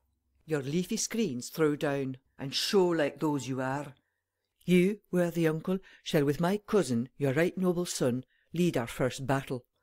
Worthy Macduff and we shall take upon us what else remains to do, according to our order. Fare you well. Do we but find the tyrant's power tonight, let us be beaten, if we cannot fight. Make all our trumpets speak, give them all breath, those clamorous harbingers of blood and death. Exeunt. Scene 7. Another part of the field. Alarums. Enter Macbeth. They have tied me to a stake. I cannot fly, but bear-like I must fight the course. What's he that was not born of woman? Such a one am I to fear, or none. Enter young Seward. What is thy name? Thou'lt be afraid to hear it. No, though thou callest thyself a hotter name than any in hell. My name's Macbeth. The devil himself could not pronounce a title more hateful to mine ear. No, nor more fearful. Thou liest, abhorred tyrant. With my sword I'll prove the lie thou speakest. They fight, and young Seward is slain. Thou wast born of woman, but swords I smile at, weapons laugh to scorn, brandished by man that's of a woman born. Exit. Alarums. Enter Macduff. That way the noise is. Tyrant, show thy face. If thou be'st slain, and with no stroke of mine, my wife and children's ghosts will haunt me still. I cannot strike at wretched kerns, whose arms are hired to bear their staves. Either thou, Macbeth, or else my sword with an unbettered edge I sheathe again undeeded. There thou shouldst be, by this great clatter one of greatest note seems bruited. Let me find him fortune, and more I beg not. Exit alarums. Enter Malcolm and Seaward. This way, my lord. The castle's gently rendered. The tyrant's people on both sides do fight. The noble thanes do bravely in the war. The day almost itself professes yours, and little is to do. We have met with foes that strike beside us. Enter, sir, the castle. Exeunt alarums. Scene 8. Another part of the field. Enter Macbeth. Why should I play the Roman fool and die on mine own sword? Whiles I see lives, the gashes do better upon them. Enter Macduff. Turn, hellhound, turn! Of all men else I have avoided thee, but get thee back. My soul is too much charged with blood of thine already. I have no words. My voice is in my sword. Thou bloodier villain than terms can give thee out. They fight. Thou losest labour. As easy mayst thou the entrenchant air with thy keen sword impress, as make me bleed. Let fall thy blade on vulnerable crests. I bear a charmed life, which must not yield to one of woman born. Despair thy charm, and let the angel whom thou still hast served tell thee Macduff was from his mother's womb untimely ripped. Accursed be that tongue that tells me so, for it hath cowed my better part of man. And be these juggling fiends no more believed, that palter with us in a double sense, that keep the word of promise to our ear, and break it to our hope. I'll not fight with thee. Then yield thee, coward, and live to be the show and gaze of the time. We'll have thee, as our rarer monsters are, painted on a pole, and under it, here may you see the tyrant. I will not yield, to kiss the ground before young Malcolm's feet, and to be baited with the rabble's curse. Though Burnham would become to Dunsinane, and thou opposed, being of no woman born, yet I will try the last. Before my body I throw my warlike shield. Lay on, Macduff, and damned be him that first cries, hold enough. Exeunt fighting. Alarums. Retreat. Flourish. Enter with drum and colours Malcolm, Seaward, Ross, the other thanes, and soldiers. Ah, would the friends we miss were safe arrived. Some must go off, and yet, by these I see, so great a day as this is cheaply bought. Macduff is missing, and your noble son. Your son, my lord, has paid a soldier's debt. He only lived but till he was a man, the which no sooner had his prowess confirmed in the unshrinking station where he fought, but like a man he died. Then he is dead? Ay, and brought off the field. Your cause of sorrow must not be measured by his worth, for then it hath no end. Had he his hurts before? Ay, on the front. Why then, God's soldier be he. Had I as many sons as I have heirs, I would not wish them to a fairer death. And so his knell is knolled. He's worth more sorrow, and that I'll spend for him. He's worth no more. They say he parted well and paid his score, and so God be with him. Here comes newer comfort. Re-enter Macduff with Macbeth's head. Hail, King, for so thou art. Behold where stands the usurper's cursed head. The time is free. I see thee compassed with thy kingdom's pearl, that speak my salutation in their minds, whose voices I desire aloud with mine. Hail, King of Scotland! Hail, King of Scotland! Flourish. We shall not spend a large expense of time before we reckon with your several loves, and make us even with you. My thanes and kinsmen henceforth be earls, the first that ever Scotland in such an honour named. What's more to do, which would be planted newly with a time, as calling home our exiled friends abroad that fled the snares of watchful tyranny, producing forth the cruel ministers of this dead butcher and his fiend-like queen, who, as 'tis thought, by self and violent hands took off her life. This and what needful else that calls upon us, by the grace of grace we will perform in measure, time, and place. So thanks to all at once, and to each one whom we invite to see us crowned at Scone. Flourish. Exeunt.